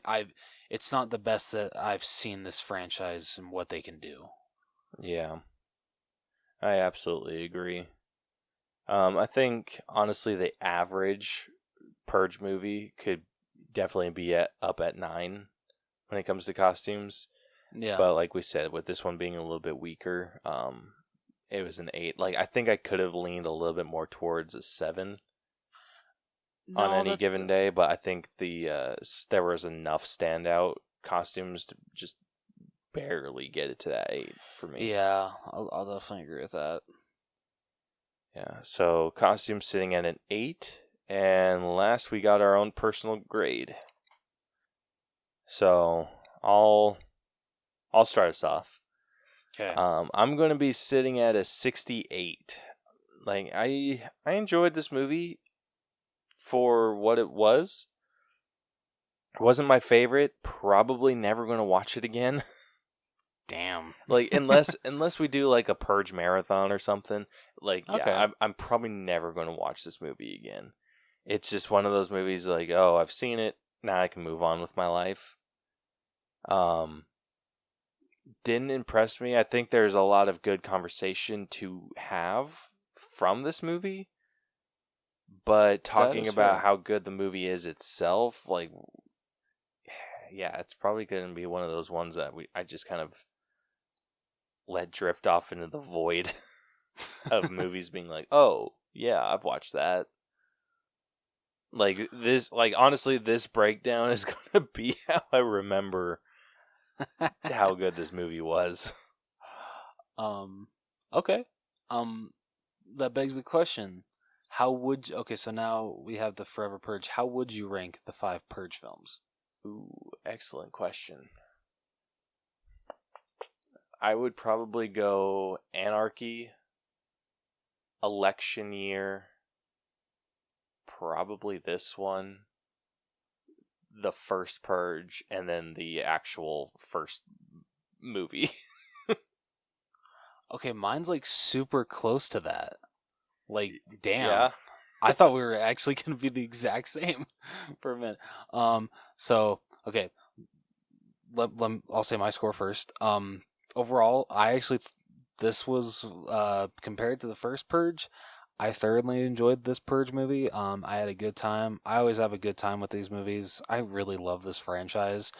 It's done some things that I've hated. But it always brings me back for some reason. I dig the hell out of this franchise, and I'm kind of happy that they're gonna make a 6th one because I'll be there opening weekend. But the the story is decent for a 5th movie. It might get a little a little too political for people. I didn't mind it. Yeah, right. Yeah, a lot. Sorry, it gets very political. But I think I don't know. I don't mind it just because, like, unfortunately, we have to face the fact that this is the America or close to the America that we are living in. Yep. So yeah, like there is some things wrong. The cast, the acting isn't super great, and it does have some problems with the story. But overall, it's a very enjoyable Purge movie for me, and I definitely will be checking it out again. I'm gonna, of course, buy it when it comes out on 4K. So I'm gonna go with 75. And so my ranking is actually very close to Caleb's. Number 1 is The Purge Anarchy. Number 2, The Purge Election Year. Number 3, this one, The Forever Purge. Number 4 is the original Purge, so the one that came out in 2013 with Ethan Hawke, and then the first Purge. I still hate that they called it that. It should have just been called like The Purge Commencement or something different. Because like when you say, "Oh, have you seen the first Purge?" You have to be like, "Okay, wait, stop. Are you talking about the one that is actually about the original Purge, or are you talking about the first Purge that came out with Ethan Hawke that was the first Purge movie?" You have to specify. It's annoying. Dude, I don't think that we fully comprehended, because I know for damn sure that we brought up or announced on our show that the first Purge movie was going to be called the first. Like, I remember that being like a through the wall item. Yeah. And so I think I want to go back to that episode now to hear what we had to say about like our thoughts on the name, because I think we said like this is going to get confusing. I think we did, and we predicted the future, bro, because it sure as hell does. Yeah, I put a little bit of a description. I'm going to go back and see if I can find that audio bit. Oh shit!